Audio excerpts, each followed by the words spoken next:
Hello my shivering stars, क्या हाल चाल मेरे चमकते सितारों में तहे दिल से आपका स्वागत करती हूँ आपके अपने फिजिक्स वाला के प्लेटफॉर्म पर।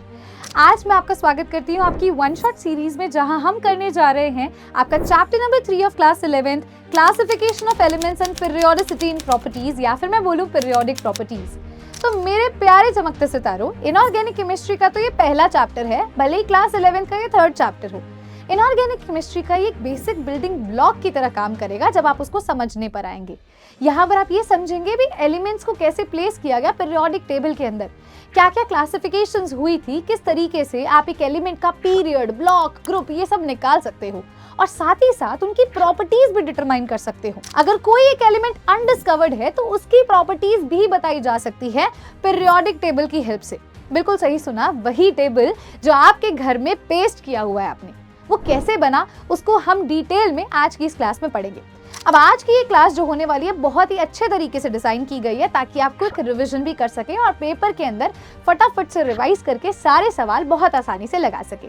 तो आपको यहाँ पर बहुत अच्छे तरीके से शॉर्ट क्रिस्प नोट्स देखने को मिलेंगे, जो कि आप एक तरह से चीट शीट्स बना सकते हैं, जिससे क्विक रिवीजन में आपको बहुत मदद मिलेगी। साथ ही साथ मैं आपको पैटर्न बताऊंगी किस तरीके से क्वेश्चन एग्जामिनर फ्रेम कर सकता है जब भी आपको कोई ट्रेंड देखने को मिलता है पीरियोडिक प्रॉपर्टीज का। तो उसको शुरू करने से पहले मैं अपने बारे में थोड़ा बहुत आपको बताना चाहूंगी। मेरा नाम है शौर्या और मैं लास्ट 4 सालों से फिजिक्स वाला में पढ़ा रही हूँ। जेईई, नीट, अगर मैं बोर्ड्स की बात करूँ, सीयूईटी की बात करूँ, बिटसेट की बात करूँ, डिफरेंट वेरियस एग्जामिनेशंस के लिए मैं बच्चों को केमिस्ट्री पढ़ा रही हूँ। हेलो माय शिवरिंग स्टार्स, क्या हाल चाल मेरे चमकते सितारों में तहे दिल से आपका स्वागत करती हूँ आपके अपने फिजिक्स वाला के प्लेटफॉर्म पर। आज हम करने जा रहे हैं one shot lecture of the chapter classification of elements and periodicity in properties, या फिर मैं कहूँ पीरियोडिक प्रॉपर्टीज। आपके इनऑर्गेनिक का ये ऐसा चैप्टर है जो एक बेसिक बिल्डिंग ब्लॉक की तरह काम करता है, अगर कभी आपको इनऑर्गेनिक को समझना हो तो।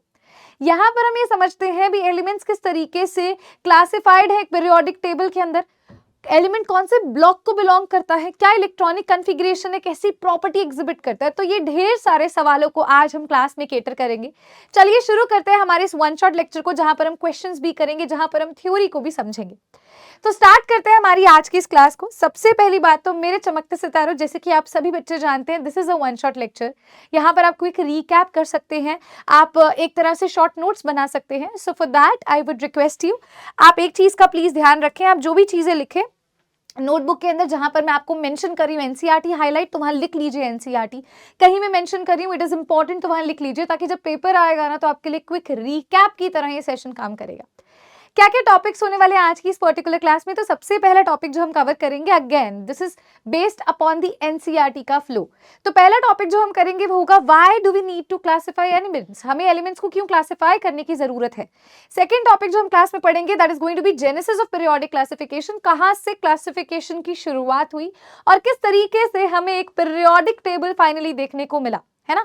तो वो सारी हिस्ट्री हम इस टॉपिक के अंदर कवर अप करेंगे। नेक्स्ट मॉडर्न पीरियोडिक लॉ को देखेंगे and present form of periodic table को भी अंडरस्टैंड करेंगे। साथ ही साथ नॉमेनक्लेचर देखेंगे एलिमेंट्स का जिनका एटॉमिक नंबर 100 से ज्यादा है, किस तरीके से नेमिंग की जाती है, with few questions as well.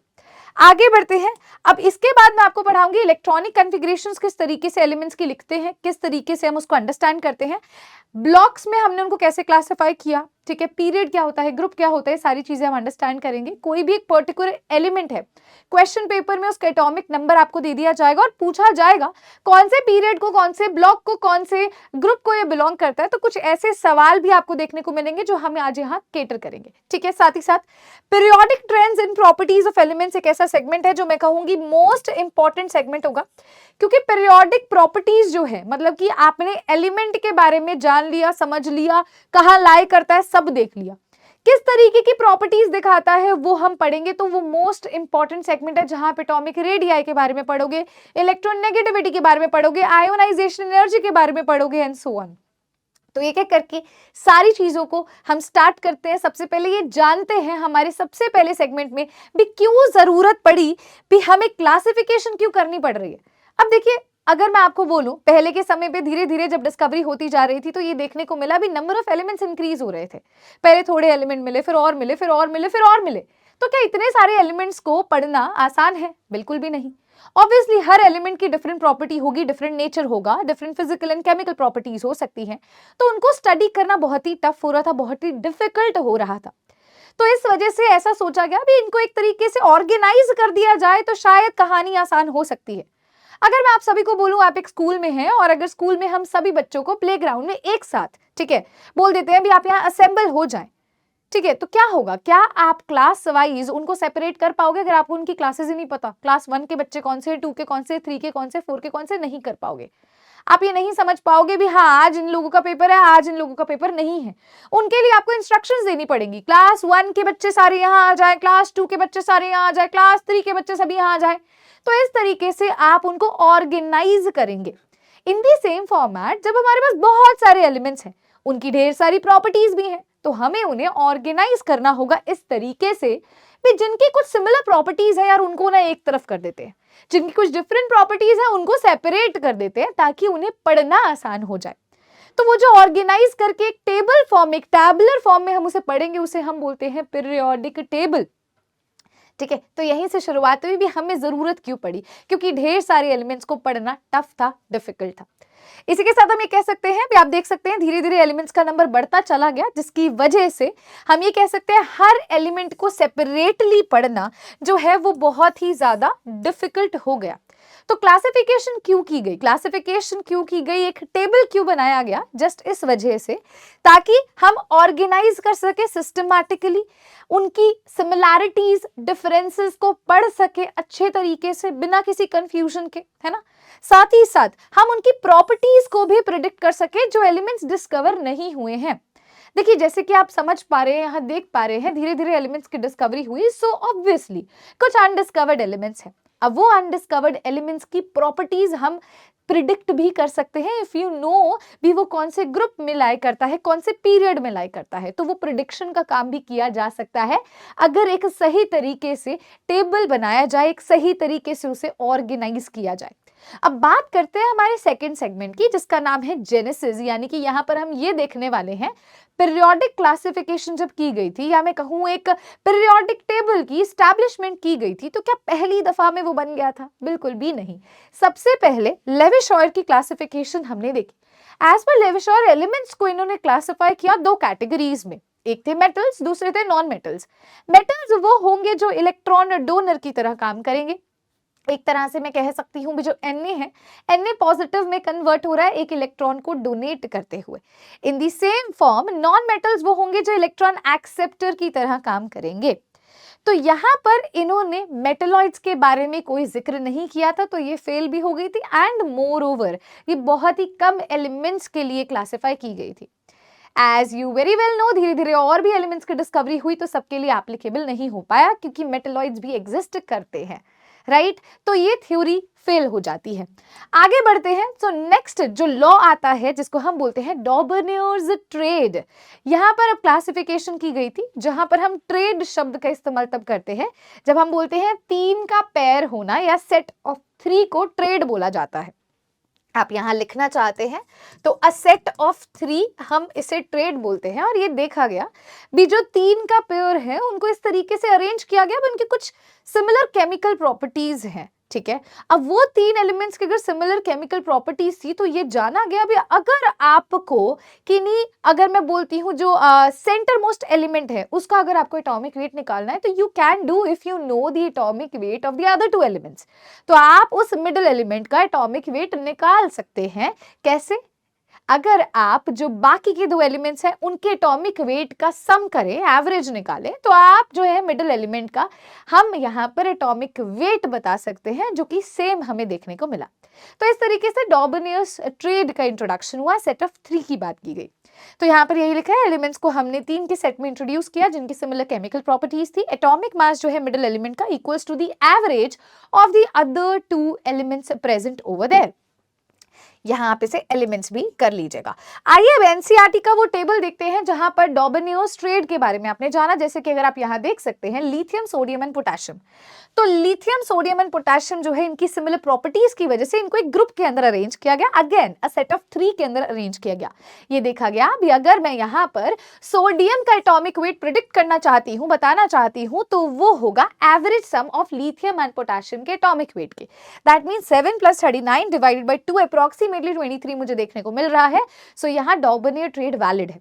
ऐसे ही आपको और भी ट्रेड्स देखने को मिल रहे हैं, यानी कि ये सेट ऑफ 3 आपको और भी देखने को मिल रहे हैं। बट स्पीकिंग अगेन, ये बाकी के एलिमेंट्स के लिए जो है एप्लीकेबल नहीं था, इस वजह से भी ये जो हमारा है क्लासिफिकेशन फेल हो गई। नेक्स्ट क्लासिफिकेशन जो आती है जिसे हम बोलते हैं न्यूलैंड्स लॉ ऑफ ऑक्टेव्स। अगर मैं आप सभी को बोलूं सा रे गा मा पा धा नी सा, यानी कि मैंने सा से स्टार्ट किया और मैं सा पर ही रुक गई, तो मैं क्या इन्हें काउंट कर सकती हूँ? सा रे गा मा पा धा नी सा। मैं क्या ऑब्जर्व कर रही हूं? भी सा फर्स्ट नंबर पर आ रहा है और दूसरा सा 8th नंबर पर आ रहा है, यानी कि मैं ये ऑब्जर्व कर पा रही हूं भी सिमिलर प्रॉपर्टीज जो है मुझे फर्स्ट और 8th पोजीशन पर देखने को मिल रही हैं।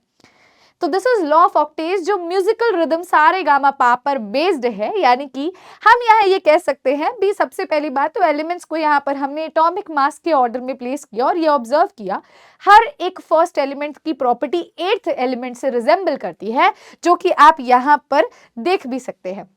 यहाँ पर अगर मैं लिखना शुरू करूं तो सा रे गा मा पा धा नी सा, इस तरीके से हमने इनको प्लेस किया और हमने देखा इनकी प्रॉपर्टी सिमिलर है, इनकी प्रॉपर्टी सिमिलर है, इनकी प्रॉपर्टी सिमिलर है, इनकी प्रॉपर्टीज सिमिलर हैं। तो न्यूलैंड लॉ ऑफ ऑक्टेव जो है ये सिर्फ और सिर्फ कैल्शियम तक जो है वैलिड था, ठीक है, उसके आगे जितने भी एलिमेंट्स थे उस पर ये एप्लीकेबल नहीं था, इसी वजह से ये लॉ जो है ये भी यहीं पर फेल होता है। आगे बढ़ते हैं नेक्स्ट हमारी लूथर मेयर क्लासिफिकेशन पे। तो लूथर मेयर की क्लासिफिकेशन किस पर बेस्ड थी? अभी तक हमने ये देखा न्यूलैंड लॉ ऑफ ऑक्टेव में हमने एटॉमिक मास के बेसिस पर उनको अरेंज किया था और ऑब्जर्व किया था भी वहां पर ऑक्टेव्स यानी कि म्यूजिकल रिदम को फॉलो किया जा रहा है, सारे गामा पा को फॉलो किया जा रहा है, फर्स्ट एलिमेंट की प्रॉपर्टी 8th एलिमेंट से रिजेंबल कर रही है, राइट। यहां पर अगर हम बोलते हैं तो यहां पर हमने एक छोटी सी चीज ऑब्जर्व करी भी एक ग्राफ बनाया गया। ये ग्राफ किन के बीच में बनाया गया? एटॉमिक वॉल्यूम और एटॉमिक वेट के बीच में बनाया गया और इससे कुछ बेसिक ऑब्जर्वेशंस देखी गई। जब वो बेसिक ऑब्जर्वेशंस देखी गई तो कुछ एलिमेंट्स के बारे में हमें पता चला भी हाँ ये एलिमेंट हैं और ये कहां पर लाई करते हैं और इनके अंदर कौन से एलिमेंट्स इस ग्रुप में आएंगे। तो ये माना गया भी अगर आप थोड़ा सा यहाँ पर ध्यान से देखने की कोशिश करें तो जो पीक पोजिशन है, जो हाइएस्ट पीक पोजिशन है, जो चोटी पर बिल्कुल पोजीशन आपको देखने को मिल रही है, वो किसने एक्वायर करी? तो वो अल्कली मेटल्स ने एक्वायर करी। तो हम यहाँ ये बोल सकते हैं लूथर मेयर कर्व जो है एटॉमिक वॉल्यूम एटॉमिक वेट के बीच में बनाया गया, जहां पर जो पीक पोजीशंस आप को यहाँ पर दिख रही हैं they were occupied by alkali metals, alkali metals द्वारा वो ऑक्यूपाई की गई। उसके बाद अगर मैं आप लोगों को यहाँ पर बोलती हूँ तो बॉटम पोजीशन जो है, बिल्कुल बॉटम पोजीशन जो है वो ट्रांजिशन मेटल्स या मेटलॉइड्स द्वारा एक्वायर की गई। तो हम यहाँ लिख सकते हैं जो बॉटम पोजीशन आपको मिलेंगी, bottom position was acquired by transition metals, ठीक है, एंड मेटलॉइड्स हम कह सकते हैं, ठीक है। अब बारी आती है और दो पोजीशंस की जिसको ascending position and descending position कहते हैं। असेंडिंग ऐसे एक तरह से हम कहेंगे हमें इंक्रीजिंग स्लोप मिलती है और डिसेंडिंग में हमें डिक्रीजिंग स्लोप मिलती है। तो आइए उसको समझते हैं। अगर मैं आप सभी को बोलूं भी हमारे पास है असेंडिंग पोजीशंस एंड देन हमारे पास है डिसेंडिंग यानी कि डिक्रीजिंग पोजीशन, तो ग्राफ को अगर आप थोड़ा सा ऑब्जर्व करते हैं जो एटॉमिक वॉल्यूम और एटॉमिक वेट के बीच में बना है, आप लोग ये ऑब्जर्व करेंगे कि ये जो डिसेंडिंग पोजीशंस हैं ये अल्कलाइन अर्थ मेटल्स द्वारा आपको देखने को मिलती हैं। So all the descending positions जो आप यहाँ पर देख पा रहे हैं ये अल्कलाइन अर्थ मेटल्स द्वारा आपको देखने को मिल रही है। तो हम यहाँ लिख देते हैं all the descending positions by alkaline earth metals, जो आगे जाकर जिनको आप पढ़ते हो ग्रुप 2 के नाम से, आगे जाकर के, अभी नहीं, राइट। असेंडिंग पोजीशंस की अगर मैं बात करती हूं तो जितने भी आपको हेलोजन्स देखने को मिलते हैं, आपकी जो हेलोजन फैमिली है वो असेंडिंग पोजीशन पर आपको देखने को मिलती है। तो इस तरीके से हम कह सकते हैं लूथर मेयर कर्व द्वारा हमने एक एटॉमिक पैटर्न को ऑब्जर्व किया, एलिमेंट्स को अकॉर्डिंगली प्लेस किया एंड हम ग्राफ से ये ऑब्जर्वेशन निकाल करके देख पा रहे हैं, ऑब्जर्व कर पा रहे हैं। आगे बढ़ते हैं तो नेक्स्ट जिनका बहुत बड़ा रोल था एक सिस्टमाइज्ड तरीके से एलिमेंट्स को स्टडी करने में, वो थे मेंडलीव। तो मेंडलीव्स पीरियोडिक टेबल या पीरियोडिक लॉ की अगर मैं बात करती हूं तो इनका जो लॉ था that was completely based upon what, it was completely based upon atomic mass. तो हम यहाँ ये बोल सकते हैं बी कंप्लीटली ये बेस्ड है एटॉमिक मास पे, ठीक है। या हम ये भी कह सकते हैं it is the periodic function of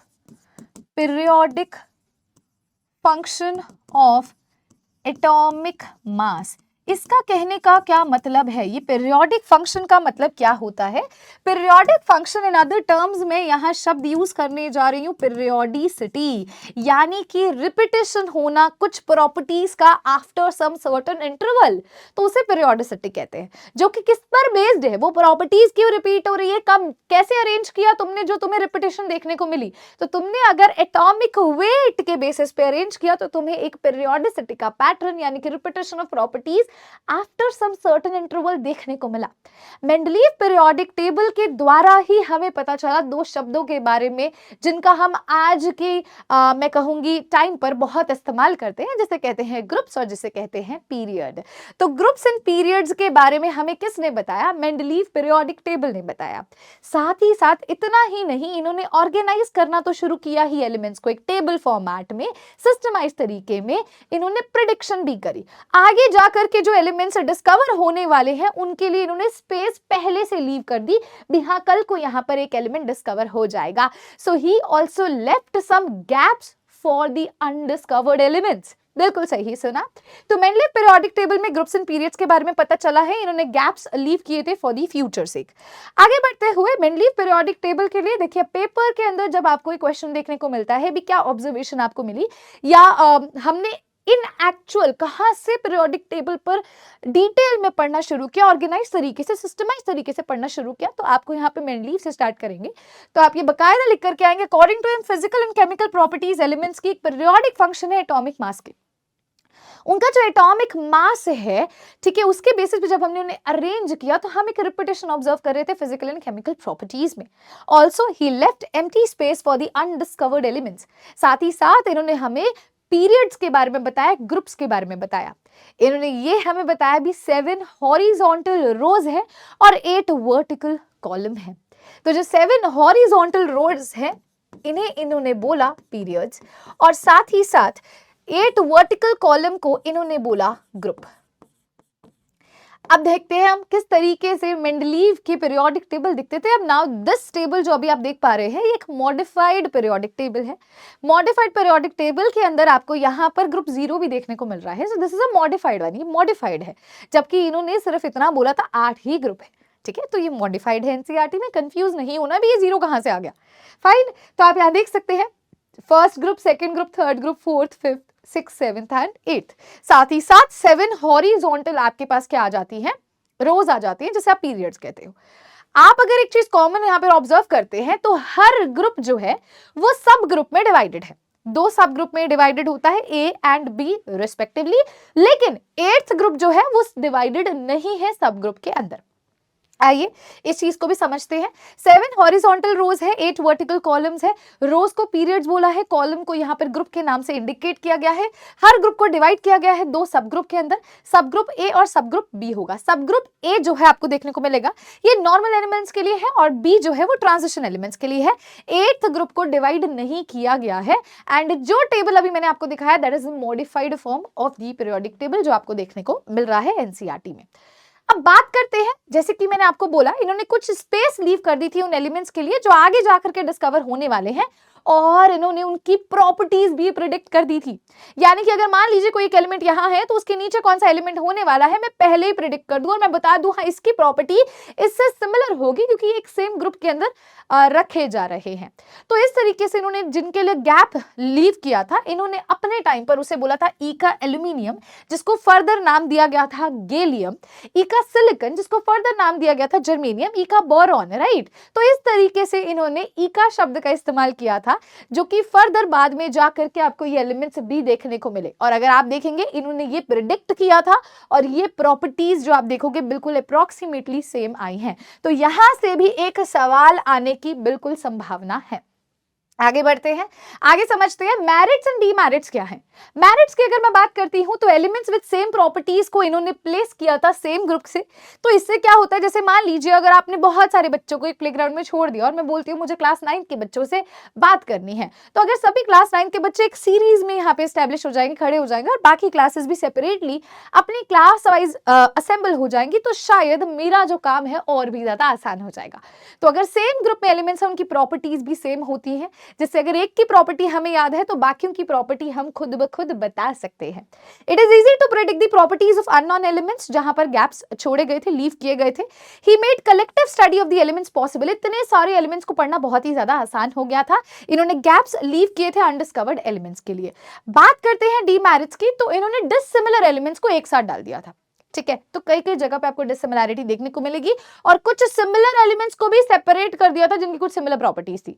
साथ ही साथ आइसोटॉप्स की बात करते हैं तो आइसोटॉप्स वो स्पीशीज होती है जिनका एटॉमिक नंबर अगर हम बात करते हैं तो एटॉमिक नंबर तो सेम होता है बट मास नंबर क्या होता है, डिफरेंट। तो हाइड्रोजन की बात करते हैं तो हाइड्रोजन के अंदर अगर हम बोले इसके 3 आइसोटॉपिक फॉर्म्स है, 3 आइसोटॉपिक फॉर्म्स हैं इस तरीके से, तो यहां पर आप इन्हें एटॉमिक मास के बेसिस पे जब अरेंज कर रहे हो तो ऑब्वियसली उनकी 3 जगहें होनी चाहिए थी, पर ऐसा नहीं है। तो इस तरीके से आइसोटॉप्स के लिए बहुत ज्यादा प्रॉब्लम थी। ऑल्सो हाइड्रोजन की पोजीशन के लिए भी बहुत ज्यादा दिक्कतें चल रही थी। क्यों? क्योंकि हाइड्रोजन साथ ही साथ ना 2 ग्रुप से सिमिलैरिटी शो करता है, group number 1 and group number 17। अब आप कहोगे मैम 17 कहां से डिस्कवर हो गया? मेंडलीव ने तो कहीं पे भी 17 का जिक्र नहीं किया। आगे जाकर के जो आप ग्रुप 17 आजकल के टाइम में यूज करते हो, मैं उसी की बात कर रही हूँ, यानी कि हेलोजन फैमिली की बात कर रही हूँ। तो हाइड्रोजन रिजेंबलेंस शो कर रहा है अल्कली मेटल्स के साथ और साथ ही साथ हेलोजन फैमिली के साथ। इस वजह से उनकी पोजीशन पर वैसे भी बहुत ज्यादा तनाव हमें देखने को मिल रहा था, भी कहां पर ये लाए करेगा। मोरओवर आइसोटॉप्स मैंने आपको बता दिया, वहां पर भी दिक्कत आ रही थी। ठीक है, साथ ही साथ एनॉमलस पेयर की हम बात करते हैं तो जैसे कि कोबाल्ट है, उनका एटॉमिक वेट जो है वो निकल से ज्यादा है, लेकिन निकल को कोबाल्ट के बाद प्लेस किया गया। दैट वाज कंप्लीटली रॉन्ग, क्योंकि अगर आप इंक्रीजिंग ऑर्डर में प्लेस कर रहे हो तो जिसका मास कम है उसको पहले प्लेस करना चाहिए, जिसका मास ज्यादा है उसको बाद में। इसी के साथ एक छोटा सा क्वेश्चन, इसके साथ एक और एग्जाम्पल है, आप लोग चैट सेक्शन में मुझे बताएंगे दूसरा एग्जाम्पल कौन सा है एनॉमलस पेयर का। Again anomalous pair is an important topic, तो ये भी एक डीमेरिट हमारे पास रह जाती है। तो अगर मैं इन शॉर्ट कंक्लूड करना चाहूं, जो अभी हमने मेंडलीव का पीरियोडिक टेबल पढ़ा, वो क्या बोलूंगी, डॉबर्नियर ने इनिशिएट किया था पीरियोडिक रिलेशनशिप को। तो मेंडलीव वाज दी वन जिन्होंने periodic law first time publish किया और इनके अकॉर्डिंगली लॉ क्या था, properties of the elements are the periodic function of their atomic weight। Completely किस पे डिपेंड करती है? एटॉमिक वेट पे डिपेंड करती है, इनका ये मानना था। तो अभी आप सभी के लिए एक प्यारा सा क्वेश्चन, जितनी भी क्लासिफिकेशन हमने पढ़ी उसको समराइज करने के लिए आपके सामने यहाँ पे 3 पिक्चर्स आपको दिखाई दे रही होंगी आपके नॉन साइंटिस्ट की, जिनके बारे में जस्ट हमने अभी पढ़ा, और साथ ही साथ क्लू के लिए एक एक उनकी इंफॉर्मेशन जो उन्होंने उस लॉ के बारे में हमें दी। आपको आइडेंटिफाई करना है A, B and C scientist कौन है और उन्होंने कौन सा लॉ दिया था। So this is A scientist, this is B scientist and this is C scientist. A scientist I see group of 3, एक हिंट आपको दिया गया है।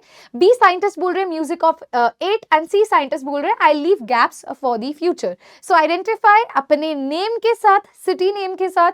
Do let me know in the comment section, अभी पिछले जितनी देर में हमने टॉपिक पढ़े हैं उसका एक क्विक कंक्लूजन आपको इस पिक्चर में देखने को मिल रहा होगा। चलिए जी आगे बढ़ते हैं। Now moving on to the most important topic, the modern form of periodic table. अब हम उस तरफ जा रहे हैं जो हम आज कल के टाइम में अपने घर में जिस पीरियोडिक टेबल को पेस्ट करते हैं वो कैसे बना, उस डायरेक्शन में जा रहे हैं। आई होप सो वो क्यूरियोसिटी भी आपके दिमाग में क्रिएट कर रहा होगा भी कैसे ये पीरियोडिक टेबल बना है।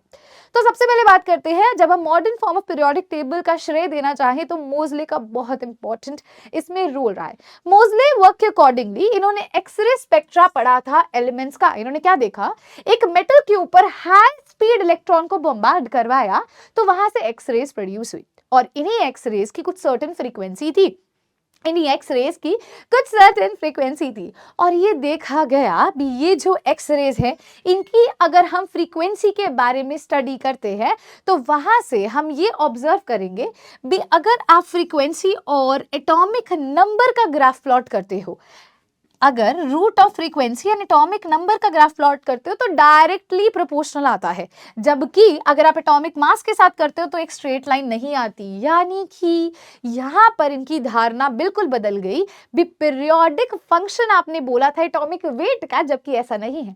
एटॉमिक वेट के रिगार्ड में स्ट्रेट लाइन नहीं आ रही है। किसके रिगार्ड में स्ट्रेट लाइन आ रही है? एटॉमिक नंबर के रिगार्ड में। यानी कि atomic number is the main criteria जिसके बेसिस पर हमें एलिमेंट्स को क्लासिफाई करना चाहिए। तो इस कंक्लूजन से ये निकाला गया भी अब हम जिसकी बात करेंगे वो कौन होंगे? वो होंगे एटॉमिक नंबर। मैं एक बार फिर क्विक रिकैप दे देती हूं। मेटल के ऊपर हमने हाई स्पीड से इलेक्ट्रॉन को बम्बार्ड करवाए, वहां से एक्स रेज प्रोड्यूस हुई और एक्स रेज कुछ सर्टेन फ्रीक्वेंसी कंटेन करती हैं। उस फ्रीक्वेंसी का रूट जो है that came out to be directly proportional to atomic number, not atomic mass, right. तो इसी के साथ यहां पर हम देख रहे हैं the periodic table of elements जो आप पढ़ते हैं, स्टडी करते हैं, जिसने हमारी स्टडी को और भी बहुत ज्यादा आसान बना दिया है। इसी के साथ अब धीरे धीरे इनको हम स्टडी करेंगे। So let's start with the modern form. तो अब हम कंक्लूड कर सकते हैं हमारे पीरियोडिक लॉ को, the physical and the chemical properties of elements are the periodic function of what? Atomic number. तो ये एक ऐसी लाइन है जो आपको आपके रिटन एग्जाम में बकायदा इसी तरीके से लिख करके आनी है, क्योंकि ये पीरियोडिसिटी को डिनोट करता है और यहाँ पीरियोडिसिटी डिपेंड करती है एटॉमिक नंबर पर, ना कि एटॉमिक मास पर। इसी के साथ आगे बढ़ते हुए अब हम थोड़ा सा और अंडरस्टैंड करते हैं हमारे पीरियोडिक टेबल को। तो जब आप पीरियोडिक टेबल को पढ़ेंगे यहाँ आप जानेंगे भी टोटल 18 ग्रुप्स हैं इस बार। तो अभी आपने पिछले केस में तो देखा वहां 18 ग्रुप्स नहीं थे, यहाँ 18 ग्रुप्स हैं। आइए समझते हैं। This is group 1, group 2, group 3, 4, 5, 6, 7, 8, 9, 10, 11, 12, 13, 14, 15, 16, 17 and 18। तो इसी को हम अभी स्टडी करने वाले हैं। ये चीज मैंने आपको ऑलरेडी रिपीट कर दी है। यहाँ जो पीरियड्स आप देखेंगे 7 पीरियड्स हैं, जिसे 1, 2, 3, 4, 5, 6, 7 से आप डिनोट करेंगे और 18 आपको ग्रुप से देखने को मिलते हैं। आगे चलते हैं। अब मैं आपको सारे एलिमेंट्स के बारे में बताना चाहती हूं, but before moving on to the elements एक बार पीरियोडिक टेबल में आपको ब्लॉक्स के बारे में थोड़ी सी इंट्रोडक्शन दे देती हूं। तो आप जैसे कि यहाँ पर देख पा रहे होंगे, आपको ये जो 2 ग्रुप दिख रहे हैं ये हमारे एस ब्लॉक एलिमेंट्स होते हैं। अब हमें कैसे पता चलेगा मैम कोई भी एलिमेंट जो है वो इस पर्टिकुलर ब्लॉक में लाई करता है या नहीं? तो आपको एक छोटी सी चीज का ध्यान रखना है। अगर इलेक्ट्रॉन आउटरमोस्ट शेल का इलेक्ट्रॉन जो है जिस भी सब शेल में जा रहा है वो उसके ब्लॉक को आइडेंटिफाई करता है, बताता है। जैसे मान लीजिए आउटरमोस्ट शेल का जो इलेक्ट्रॉन है वो एस सब शेल में जा रहा है तो वो ब्लॉक एस ब्लॉक कैटेगरी में फॉल करेगा। ऐसे ही पी में जा रहा है पी ब्लॉक, डी में जा रहा है डी ब्लॉक, एफ में जा रहा है F block. Outermost shell last electron की बात कर रही हूं मैं, आखिरी इलेक्ट्रॉन की बात कर रही हूं, ठीक है, कौन से सब शेल में जा रहा है? तो बेटा ये एस ब्लॉक एलिमेंट्स के अंदर हमारे ये 2 ग्रुप्स आपको देखने को मिलेंगे। आपको यहां से यहां तक कौन सा ग्रुप देखने को मिलता है जिसे हम बोलते हैं डी ब्लॉक। यहां से 13 to 18 आप देखते हैं हमारे पी ब्लॉक एलिमेंट्स लाई करते हैं। और यहीं पर अगर आप देखेंगे तो यहां पर आपको देखने को मिल रहा है इनको सेपरेटली नीचे लिखा गया डी ब्लॉक के। ये जो लैंथेनॉइड सीरीज होती है इधर और इधर होती है एक्टिनॉइड सीरीज, ये दोनों को सेपरेटली क्यों लिखा गया? क्योंकि ये एफ ब्लॉक एलिमेंट्स हैं। तो आपसे कई बार ये भी पूछ लिया जाता है एस ब्लॉक एलिमेंट कहां लाई करते हैं? तो S block element left hand side पे, ऐसे अगर मैं खड़ी होंगी तो दिस इज लेफ्ट साइड पे लाई करते हैं। P block element right side पे लाई करते हैं। एफ ब्लॉक एलिमेंट जो है बिल्कुल बीनीथ प्रेजेंट होते हैं हमारे डी ब्लॉक एलिमेंट्स के। फाइन है जी। चलिए इसी के साथ आगे बढ़ते हैं। सारे एलिमेंट्स को याद करने की कुछ ट्रिक्स मैं आपको लिखवा रही हूं, आप उसको नोट कर सकते हैं। सबसे पहले बात करने जा रहे हैं हम ग्रुप नंबर 1 एलिमेंट्स की, जो किसके अंदर लाई करते हैं? ये लाई करते हैं हमारे एस ब्लॉक में। अगर आप इनको देखेंगे तो ये लाई करते हैं एस ब्लॉक की कैटेगरी में। और एस ब्लॉक के अंदर अगर हम बोलते हैं तो सबसे पहले हमारे पास आता है hydrogen, lithium, sodium, potassium, rubidium, caesium and francium. यानी कि इसकी एक शॉर्ट ट्रिक है, दैट इज हेलिना की रब से फरियाद। तो इस तरीके से आप याद कर सकते हैं और इसी शॉर्ट ट्रिक से आप इनके सिंबल्स भी याद करें, क्योंकि सिंबल्स बहुत जरूरी है। स्पीकिंग अगेन, अब ये जो है आपने अपने सेकेंड चैप्टर में भी पढ़ा होगा, बट स्टिल आपको शॉर्ट ट्रिक इसलिए करवा रही है ताकि आपके लिए थोड़ी सी अंडरस्टैंडिंग इजी रहे। अब अगर आपको मान लीजिए किसी भी एक एलिमेंट का एटॉमिक नंबर पता है और किसी और एलिमेंट का इसी के ग्रुप में से एटॉमिक नंबर पूछ लूं, तो what is the trick to remember? तो मैजिक नंबर्स होते हैं। अगर आपको इसका पता है हाइड्रोजन का 1 होता है, इसमें 2 ऐड कर देंगे तो आपके पास लिथियम का आ जाएगा, उसमें 8 ऐड करेंगे, 8 ऐड करेंगे, 18 ऐड करेंगे, 18 ऐड करेंगे एंड एट लास्ट 32 ऐड करेंगे। तो इस तरीके से एक मैजिक नंबर है जो एस ब्लॉक एलिमेंट में आप यूज कर सकते हो, जिसको हम बोलेंगे 2 8 8 18 18 32, जिससे आप एटॉमिक नंबर जो है एक एलिमेंट का पता होगा तो आगे के एटॉमिक नंबर आप खुद से लिख सकते हैं। चलते हैं ग्रुप नंबर 2। अगेन ये भी हमारे एस ब्लॉक एलिमेंट्स के अंदर आते हैं, beryllium, magnesium, calcium, strontium, barium and radium. अगर मैं यहाँ पे बोलूं तो इसकी शॉर्ट ट्रिक है बेटा मांगे कार स्कूटर बाप राजी, है ना, ठीक है, यही डिमांड है भाई, है ना तुम बच्चों की। चलो जी, तो इस तरीके से आप इनको कर सकते हैं। अगेन यहाँ पर अगर आप ट्रिक देखना चाहते हैं तो यहाँ 2 नहीं होगा, यहाँ 8 8 18 18 32 हमारा ये रूल रहने वाला है। आप इसमें 8 जोड़ोगे आ जाएगा, इसमें 8 जोड़ोगे आ जाएगा, 18 जोड़ोगे आ जाएगा, 18 जोड़ोगे आ जाएगा, 32 जोड़ोगे ये एटॉमिक नंबर आ जाएगा। चलिए चलते हैं अब हम हमारे पी ब्लॉक एलिमेंट्स पे। तो पी ब्लॉक एलिमेंट्स जैसे कि मैंने आपको बोला था ग्रुप नंबर 13 से ग्रुप नंबर 18 में लाई करते हैं। तो सबसे पहले ग्रुप नंबर 13 एलिमेंट्स की बात करते हैं। Boron, aluminium, gallium, indium and thallium, यानी कि मैं कह सकती हूँ बैंगन, आलू, गाजर इन थैला, है ना, ठीक है। तो ये हमारी शॉर्ट ट्रिक हो जाएगी। यहाँ पर भी अगर आप देख सकते हैं किस तरीके से कैसे याद करना है, तो this is 8 and then this is 18, फिर आपके पास 18 है और फिर आपके पास 32 है। तो मैजिक ट्रिक पी ब्लॉक में चलेगी 8 18 18 32, 8 18 18 32 चलेगी। चलिए आगे चलते हैं ग्रुप नंबर 14 पर अगर हम चलते हैं। So this is carbon, silicon, germanium, tin and lead. यहाँ पर हम कह सकते हैं कहे शौर्य जी, यानी कि मैं तुम्हें बोल रही हूँ, सुने प्यारे बच्चे, और तुम मेरी बात सुन रहे हो। तो इस तरीके से आप शॉर्ट ट्रिक रिमेंबर कर सकते हो। एक छोटी सी मिस्टेक जो बहुत सारे बच्चे करते हैं, टिन को बेटा ऐसे रिप्रेजेंट किया जाता है, लेड को ऐसे रिप्रेजेंट किया जाता है, तो please don't get confuse. Tin की रिप्रेजेंटेशन इस तरीके से होगी, लेड की इस तरीके से होगी, कहीं आप गलत रिप्रेजेंटेशन कर दो, इसके लिए कैपिटल टी लिख दो, विच इज कंप्लीटली रॉन्ग। साथ ही साथ एटॉमिक नंबर जैसे मैंने अभी आपको बताया मैजिक नंबर का यूज करेंगे 8 18 18 32 वाले रूल से, तो आप एटॉमिक नंबर एस्टैब्लिश कर सकते हैं। Moving on to group number 15 हमारे पास है nitrogen, phosphorus, arsenic, antimony and bismuth. तो यहाँ पे भी बेटा एंटीमनी के लिए आप जो सिंबल है उनका प्लीज ध्यान से देखें क्या सिंबल हम यूज करते हैं। अब इसके लिए नहीं पसंद ऐसे सब भाई, है ना, तो ये हम शॉर्ट ट्रिक का इस्तेमाल कर सकते हैं इसको रिमेंबर करने के लिए। अगेन मैजिक नंबर से आप एटॉमिक नंबर याद कर सकते हो 8 18 18 and then we have 32. Moving on to the next group, हमारे पास आता है अब ग्रुप नंबर 16। ग्रुप नंबर 16 को ऑक्सीजन फैमिली के नाम से भी जाना जाता है क्योंकि फर्स्ट एलिमेंट यहाँ ऑक्सीजन है। यहाँ oxygen, sulphur, selenium, tellurium and polonium है और यहाँ पर आप यूज कर सकते हैं oh someone should tell possibility to solve questions. तो इस तरीके से कर सकते हैं। या एक और ट्रिक मेरे पास है, ओल्ड स्टाइल से टेपो, मतलब चेपने को कहते हैं, नोट करने को कहते हैं, चीटिंग को कहते हैं, तो ओल्ड स्टाइल से टेपो बोलते हैं। एक ये ट्रिक भी है पर ये ट्रिक ज्यादा बेटर मुझे लगी है, और someone should tell possibility to solve the questions. Fine, चलिए इसके साथ चलते हैं group number 17 and group number 18। Again ये भी पी ब्लॉक में लाई करते हैं। ग्रुप नंबर 17 में हमारे पास है फ्लोरीन, क्लोरीन, ब्रोमीन, आयोडीन, है ना। तो बेटा इसके लिए हमारी एक शॉर्ट ट्रिक है, फिर कल बाहर आई आंटी डांटने, है ना। और इनके अंदर भी अगेन अगर आप मैजिक नंबर्स देखोगे तो 8 18 18 32 रहेगा। ग्रुप नंबर 18 की बात करती हूँ तो यहाँ पर हमारी ट्रिक रहती है हीना, नीना और कैटरीना की जेरोक्स रानी। तो इसी की भी बेटा अगर आप ट्रिक देखोगे तो 8, उसके बाद फिर 8 आपको देखने को मिलेगा, फिर 18 18 32 रहेगा, ठीक है। यहाँ 2 नहीं होगा, 8 18 18 32 इस तरीके से आपका चलेगा। तो ये आपको मैंने ट्रिक बता दी है। अब एक छोटा सा प्यारा सा आपके लिए होमवर्क रहने वाला है और मुझे लगता है आप में से बहुत सारे बच्चों ने पहले इसको किया भी है। आप लोग मुझे ट्रिक चैट में बताएंगे अपने डी ब्लॉक एलिमेंट यानी कि एटॉमिक नंबर 21 से 30 एलिमेंट्स की शॉर्ट ट्रिक आपको चैट में मुझे बतानी है। आपने किस ट्रिक से अपने इन डी ब्लॉक एलिमेंट्स को फ्रॉम स्कैंडियम टिल जिंक आपने याद किया है, तो चैट में मुझे जरूर इसका आंसर दीजिएगा। अब हम शुरू करते हैं हमारे नेक्स्ट टॉपिक को, जिसका नाम है IUPAC नॉमेनक्लेचर ऑफ एलिमेंट्स जिनका एटॉमिक नंबर 100 से ज्यादा है। IUPAC नॉमेनक्लेचर करने के लिए सबसे पहले आपको यहाँ पे वर्ड का पता होना चाहिए। भी अगर कोई भी डिजिट आ जाता है तो आप किस शब्द का इस्तेमाल करते हो। जैसे अगर आपको कभी भी 0 देखने को मिले तो आपने निल लिखना है और रिप्रेजेंट करोगे तो स्मॉल n से करोगे। 1 दिख जाएगा तो आपको अन लिखना है, रिप्रेजेंट करने के लिए स्मॉल u का इस्तेमाल करना है। अगर आपको कभी 2 दिख जाए तो आपको बाई लिखना है, स्मॉल b से रिप्रेजेंट करोगे। 3 के लिए ट्राई, 4 के लिए क्वाड, 5 के लिए पेंट, 6 के लिए हेक्स, 7 के लिए हेप्ट नहीं होगा बेटा। हेप्ट क्यों नहीं होगा? क्योंकि हेक्स के लिए स्मॉल h लिख दिया है तो हेप्ट के लिए h हो जाता है। हेप्ट नहीं होता, यहाँ सेप्ट होता है, ध्यान रखना। 8 के लिए ऑक्ट होगा, 9 के लिए ENN होगा। ठीक है, रिप्रेजेंट करोगे तो ई आ जाएगा। चलिए इसी पर बेस्ड अभी एक क्वेश्चन आपको करवा देती हूं। तो आप यहां पर before coming to the question, इस क्वेश्चन पर आने से पहले हम यहाँ पर ये देखते हैं भी इनके नॉमेनक्लेचर क्या है। तो यहाँ पर हमें IUPAC नॉमेनक्लेचर अगर लिखना हो, मैं यहाँ पर आपको लिख के भी दिखा देती हूँ, because these questions are again very very important.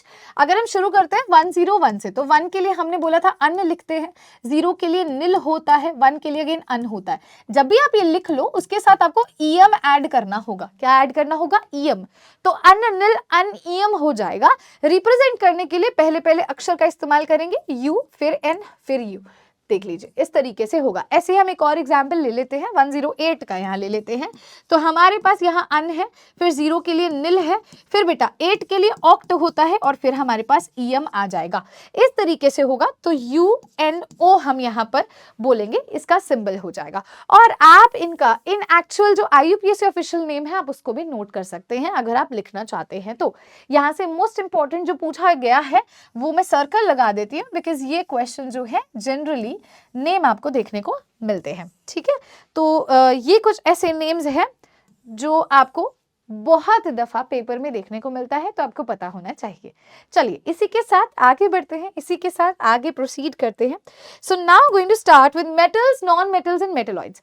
Metals, non metals and metalloids की अगर हम बात करते हैं तो कहाँ पर मेटल्स हैं, कहाँ पर नॉन मेटल्स है, कहाँ पर मेटलॉइड्स है, इसकी बात करेंगे। लेविस शॉ ने जब अपनी क्लासिफिकेशन की थी तब बहुत ही कम एलिमेंट्स थे और उन्होंने सिर्फ यही बताया था भी मेटल्स और नॉन मेटल्स है, मेटलॉइड्स का जिक्र भी नहीं था। अब आज जब हमने मॉडर्न पीरियोडिक टेबल पढ़ लिया है तो अब हम सारे एलिमेंट्स को metals, non metals and metalloids में इस तरीके से क्लासिफाई करते हैं भी हम ये ऑब्जर्व करते हैं पीरियोडिक टेबल में मेटल्स जो है वो लेफ्ट हैंड साइड यानी कि इस तरफ लाई करते हैं ज्यादातर। ठीक है, और ये कंप्राइज करते हैं 78% of all the non elements and left hand side पर मिलेंगे। मेटल्स यूजुअली सॉलिड आपको देखने को मिलते हैं रूम टेम्परेचर पर, मरकरी एक एक्सेप्शन आपको देखने को मिलता है। ठीक है, गैलियम एंड सीजियम का भी बहुत ही लो मेल्टिंग पॉइंट होता है, जबकि मेटल्स का high melting point and boiling point है। मोरओवर गुड कंडक्टर्स है हीट एंड इलेक्ट्रिसिटी की, मेलिएबल है, डक्टाइल है। मेलिएबल डक्टाइल आपने ये तो पढ़ा ही होगा, समथिंग जिनको हम थिन शीट्स में कन्वर्ट कर सकते हैं या जिसको हम थिन वायर्स में कन्वर्ट कर सकते हैं। तो यहाँ पर ये जो सेकंड आपका पॉइंटर है बहुत ही ज्यादा इंपॉर्टेंट हो जाता है मेटल्स के रिगार्ड में।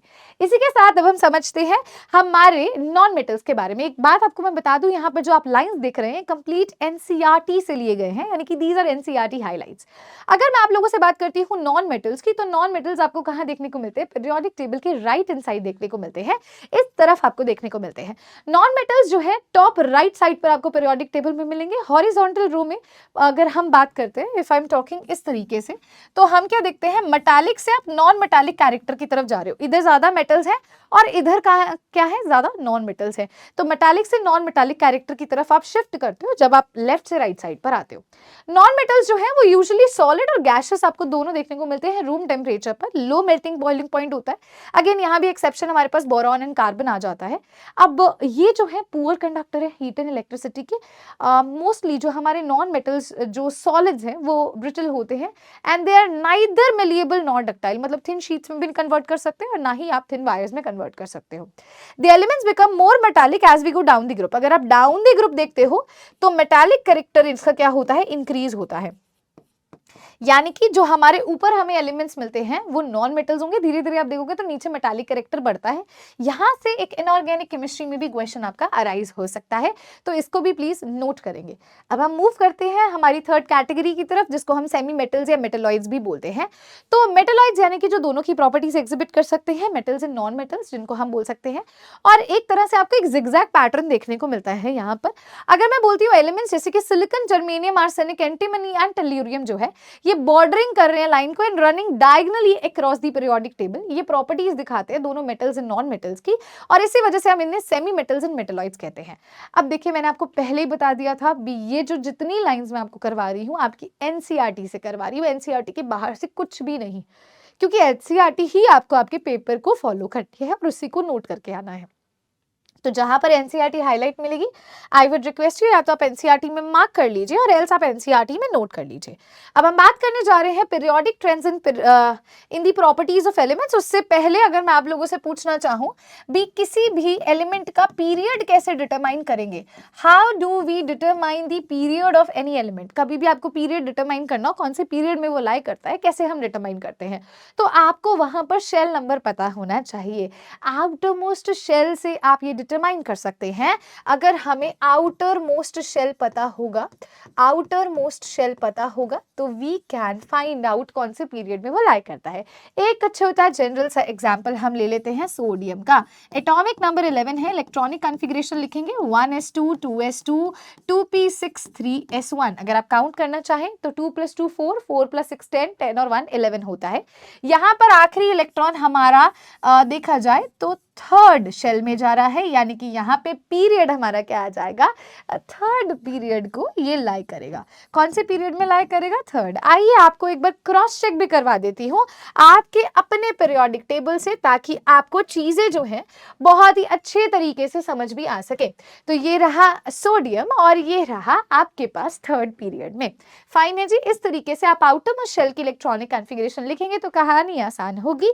इसी के साथ एक और एग्जाम्पल लेते हैं मैम नाइट्रोजन का। तो नाइट्रोजन का एटॉमिक नंबर 7, यानी कि मैं कह सकती हूँ 1s2 2s2 और यहाँ आएगा 2p3। आप काउंट भी कर सकते हैं, 2 + 2 4, 4 + 3 7 होता है। आउटरमोस्ट शेल यहाँ सेकेंड शेल है, ये पूरा क्या है, सेकेंड शेल है, यानी कि नाइट्रोजन सेकेंड पीरियड में लाई करता है। पीरियड आप इस तरीके से डिटरमाइन कर सकते हो। अब बात होती है किसकी, अब बात होती है ब्लॉक की, बात होती है ब्लॉक की। तो ब्लॉक आइडेंटिफिकेशन मैंने आपको पहले ही क्लियर कर दिया था। ब्लॉक आइडेंटिफिकेशन आप कैसे देख सकते हैं भी, जो आपका जो इलेक्ट्रॉन है वो कौन से सबशेल में जा रहा है, लास्ट इलेक्ट्रॉन जनरली हम बोल देते हैं भी कौन से सबशेल में जा रहा है, उससे हम ब्लॉक आइडेंटिफिकेशन बहुत ही आसानी तरीके से कर सकते हैं। फाइन, तो ब्लॉक का आइडेंटिफिकेशन इस तरीके से हो जाएगा। अब हम आगे प्रोसीड करेंगे हमारे नेक्स्ट पार्ट की तरफ। S block, P block, D block, F block में कैसे हमने इसको क्लासिफाई किया वो चीजें तो हमने देख ली हैं। बात आती है ग्रुप की, बात आती है ग्रुप की।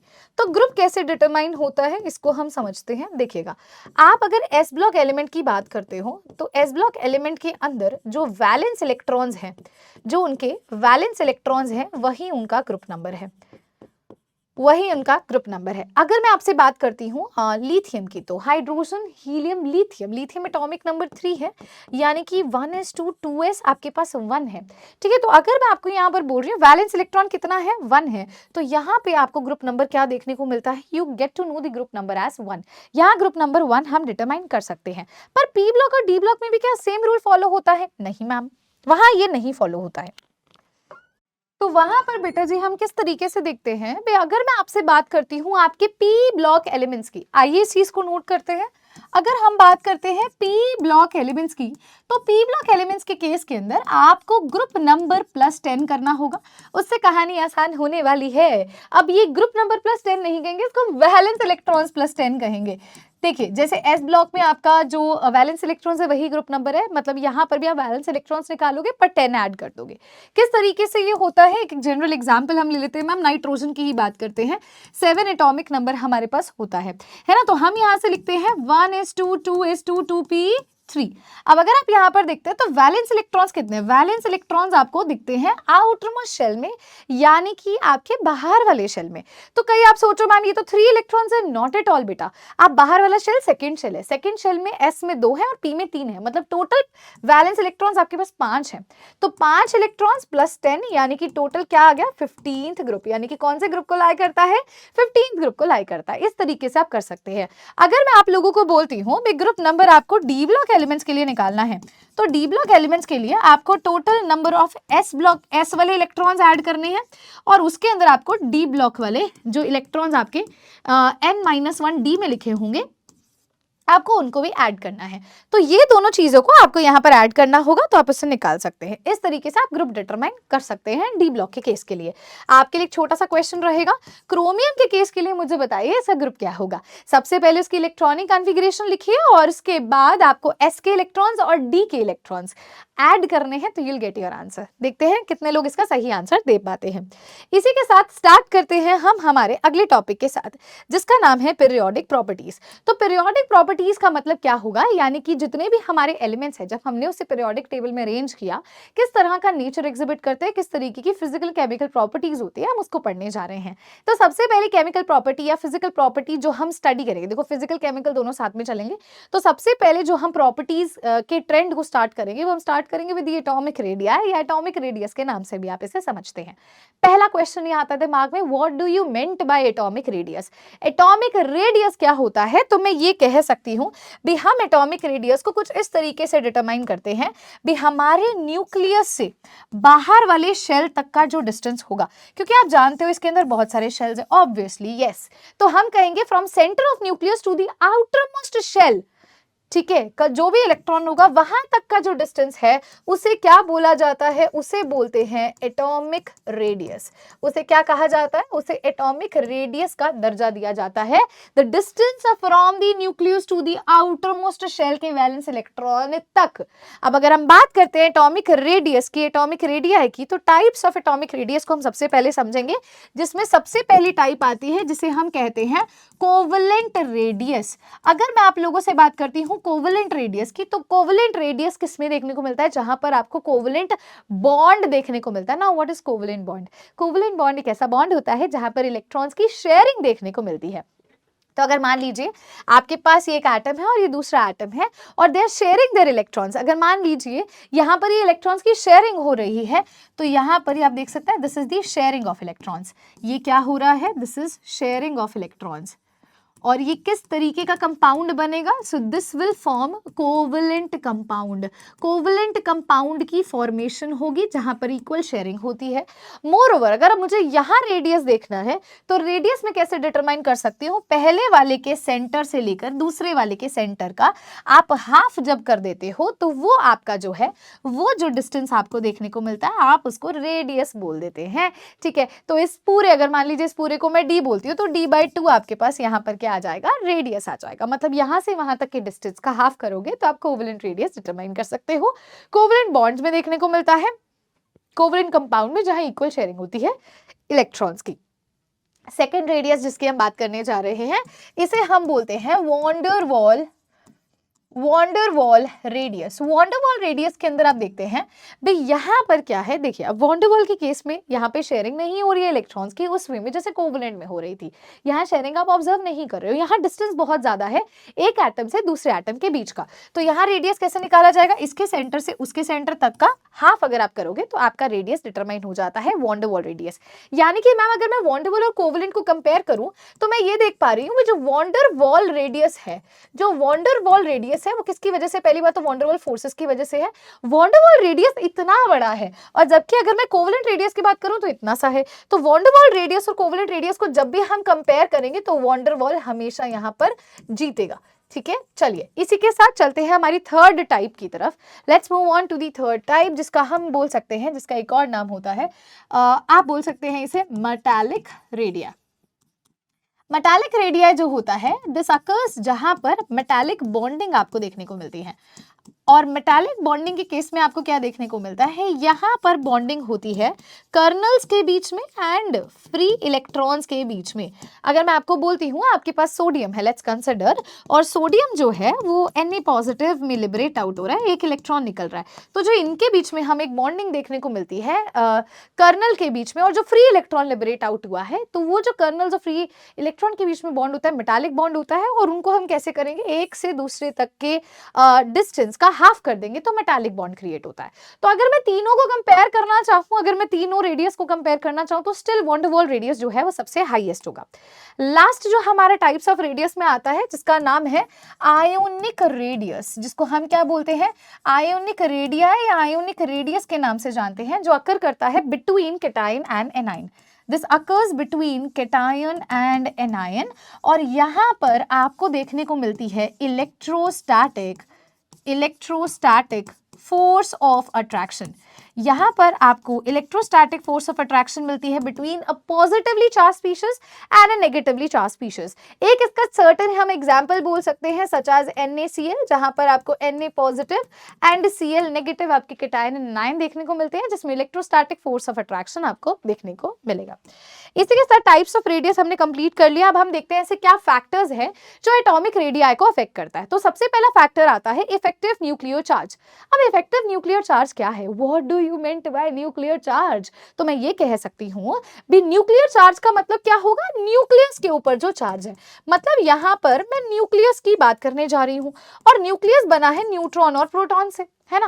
और न्यूट्रॉन तो न्यूट्रल होता है, कोई चार्ज होता ही नहीं है, लेकिन प्रोटॉन पर होता है पॉजिटिव चार्ज। तो मैं ये कह सकती हूँ ऐसा फोर्स, ऐसी अट्रैक्शन जो न्यूक्लियस लगा रहा है बाहर वाले इलेक्ट्रॉन पर, वो होता है न्यूक्लियर चार्ज। यानी कि मैं ये बोल सकती हूँ मैम भी अगर हमारा कुछ इस तरीके से स्ट्रक्चर है, मैं ये बोलूं भी यहाँ कोई इलेक्ट्रॉन है, तो जो न्यूक्लियस बाहर वाले शेल पर अपनी फोर्स ऑफ अट्रैक्शन लगा रहा है, उसे हम क्या बोलेंगे? न्यूक्लियर चार्ज बोलेंगे। इसे हम न्यूक्लियर चार्ज कहते हैं, ठीक है। द अट्रैक्टिव फोर्सेस जो न्यूक्लियस एग्जिबिट करता है ऑन द आउटरमोस्ट शेल के इलेक्ट्रॉन्स, उसे न्यूक्लियर चार्ज बोला जाता है। सेकेंड हमारे पास जो फैक्टर आता है that is shielding power. Shielding power की अगर हम बात करते हैं तो हमें पता होना चाहिए SPDF के केस में जो S की शील्डिंग पावर है वो बहुत स्ट्रांग है, फिर P, फिर D, फिर F। यानी कि मैं ये कह सकती हूँ जहां पर भी आपको D और F सबशेल्स मिलेंगे वहां पर आपको पुअर शील्डिंग देखने को मिल सकती है। अभी हम इसको और डिटेल पढ़ेंगे जब हम ट्रेंड्स ऑब्जर्व करेंगे। तो ये दो मेजर इंपॉर्टेंट फैक्टर्स हैं जो एटॉमिक रेडियाई को क्या करता है? अफेक्ट करता है। स्टार्ट करते हैं सबसे पहले शील्डिंग पावर को समझने से भी पहले let's start with the second period. एक सेकंड पीरियड का हम एक ऑर्डर लेके चलते हैं, थोड़ी सी हमें डिटेल में फैक्टर्स को किस तरीके से अप्लाई करना है ऑर्डर पे, क्योंकि ट्रेंड बेस्ड क्वेश्चन आता है वो समझेंगे। तो दो फैक्टर्स मैंने अभी आपको बताया, उसको यूज करना मैं यहाँ पर आपको सिखाऊंगी, उनका मतलब भी यहीं से समझेंगे। तो मेरे पास यहाँ पर सेकंड पीरियड के एलिमेंट्स हैं, सभी सेकंड पीरियड के एलिमेंट्स पर हम इनका एटॉमिक नंबर और इनकी इलेक्ट्रॉनिक कॉन्फ़िगरेशन लिखेंगे। तो हमें पता है हाइड्रोजन, हीलियम, लिथियम, यानी कि ये 3 है, ये 4 है, ये 5 है, ये 6 है, ये 7 है, 8, 9 एंड 10। मैंने एटॉमिक नंबर्स लिख दिया। अब मैं ये रिक्वेस्ट करूंगी अभी आप इनके इलेक्ट्रॉनिक कॉन्फ़िगरेशन भी लिखें। तो यहाँ पर आएगा 1s2 2s1, यहाँ आएगा 1s2 2s2, यहाँ आएगा 1s2 2s2 2p1, यहाँ लिख देते हैं 1s2 2s2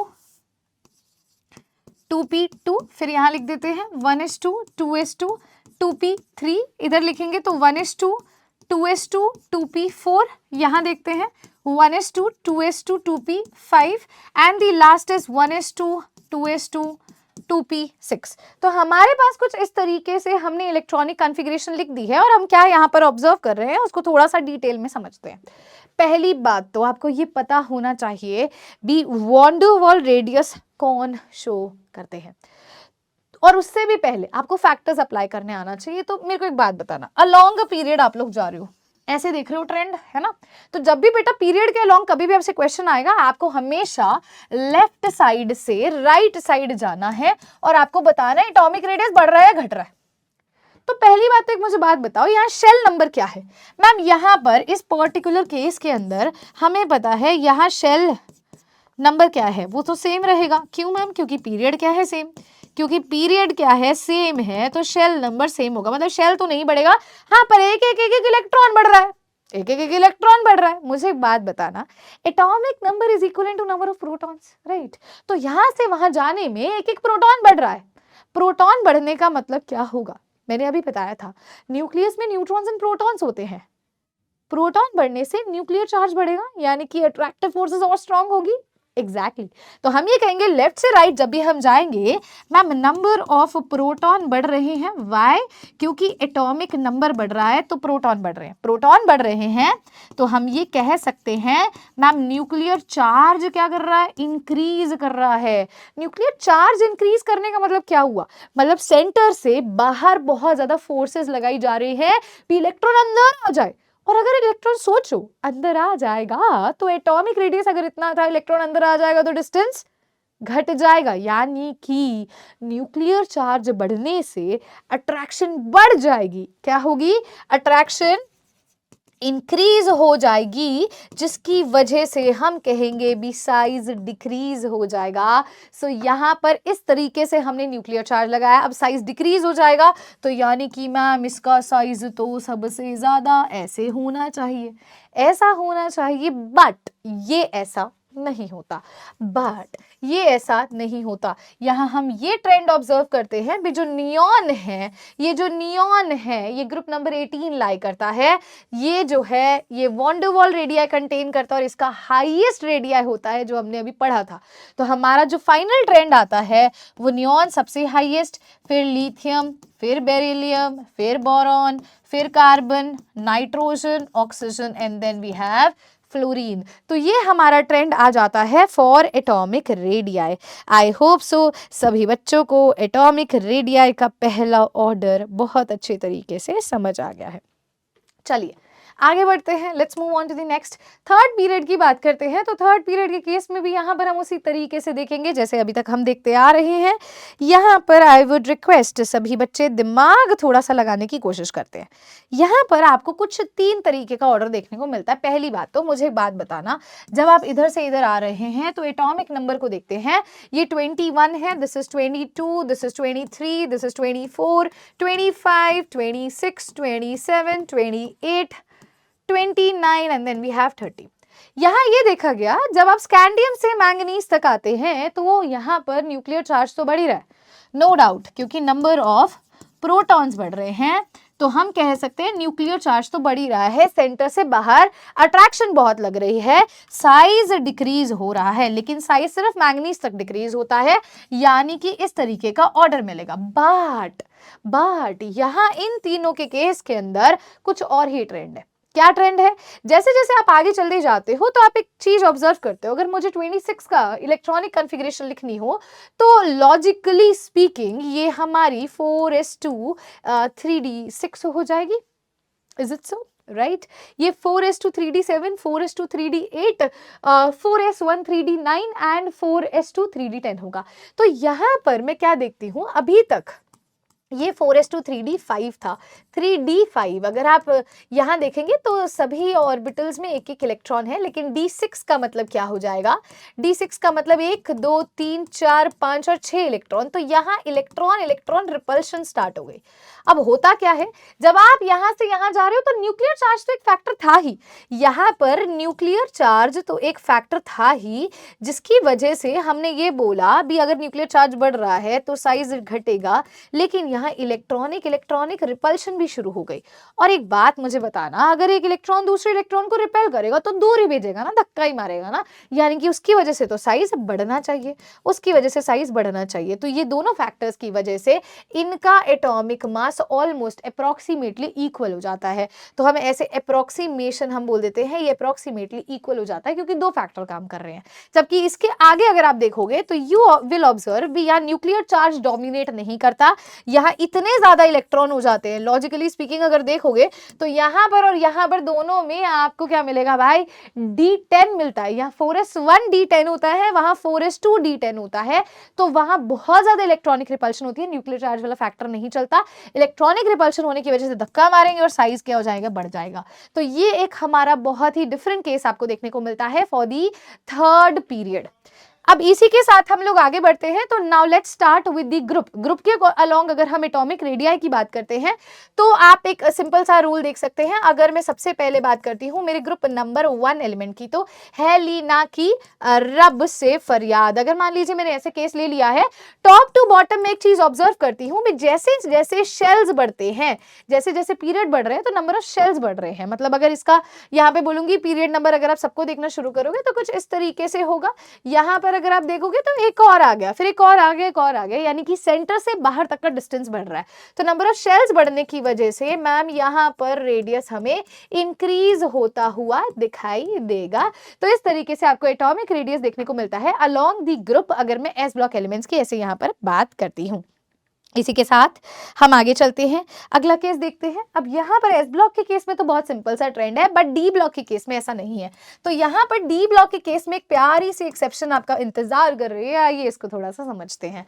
तो यहाँ पर अगर आप देखोगे 3D 4D एंड 5D, ये 3D series 4D series and 5D series की अगर मैं बात करती हूँ, तो इसके बाद से आप देखोगे लैंथेनॉइड सीरीज स्टार्ट हो रही है, ठीक है। तो यहाँ पर आपको क्या देखने को मिलता है भी, होना क्या चाहिए था, टॉप टू बॉटम आ रहे हैं, तो शेल्स के बढ़ने की वजह से साइज इंक्रीज होना चाहिए था, मतलब होना ऐसा चाहिए था, पर ऐसा नहीं होता। यहाँ क्या हो जाता है, यहाँ पर इन दोनों का साइज सेम होता है, इन दोनों का साइज इस तरीके से सेम हो जाता है। क्यों सेम हो जाता है, आइए इसको थोड़ा सा समझने की कोशिश करते हैं। यहाँ होती है लैंथेनॉइड सीरीज, कहाँ पर, यहाँ नहीं होगी। अगर आप थोड़ा सा भी कंफ्यूज हो रहे हो, यहाँ नहीं होगी, इसीलिए मैंने मार्क करके अभी टिक क्रॉस नहीं लगाया। क्यों नहीं लगाया, अगर मैं इसको यहाँ लिखूं तो यहाँ पर बेटा ये सही है और ये गलत है, यहाँ पर बेटा ये गलत है, ये सही है, ये गलत है, ये सही है, ताकि तुम कंफ्यूज ना हो। यहाँ ये ऑर्डर तो ऐसा ही रहेगा, क्योंकि इसके बाद लैंथेनॉइड सीरीज स्टार्ट हो रही है ना। लैंथेनॉइड सीरीज क्या होती है, मतलब यहाँ पे आपके देखा जाए डी ब्लॉक आ गया।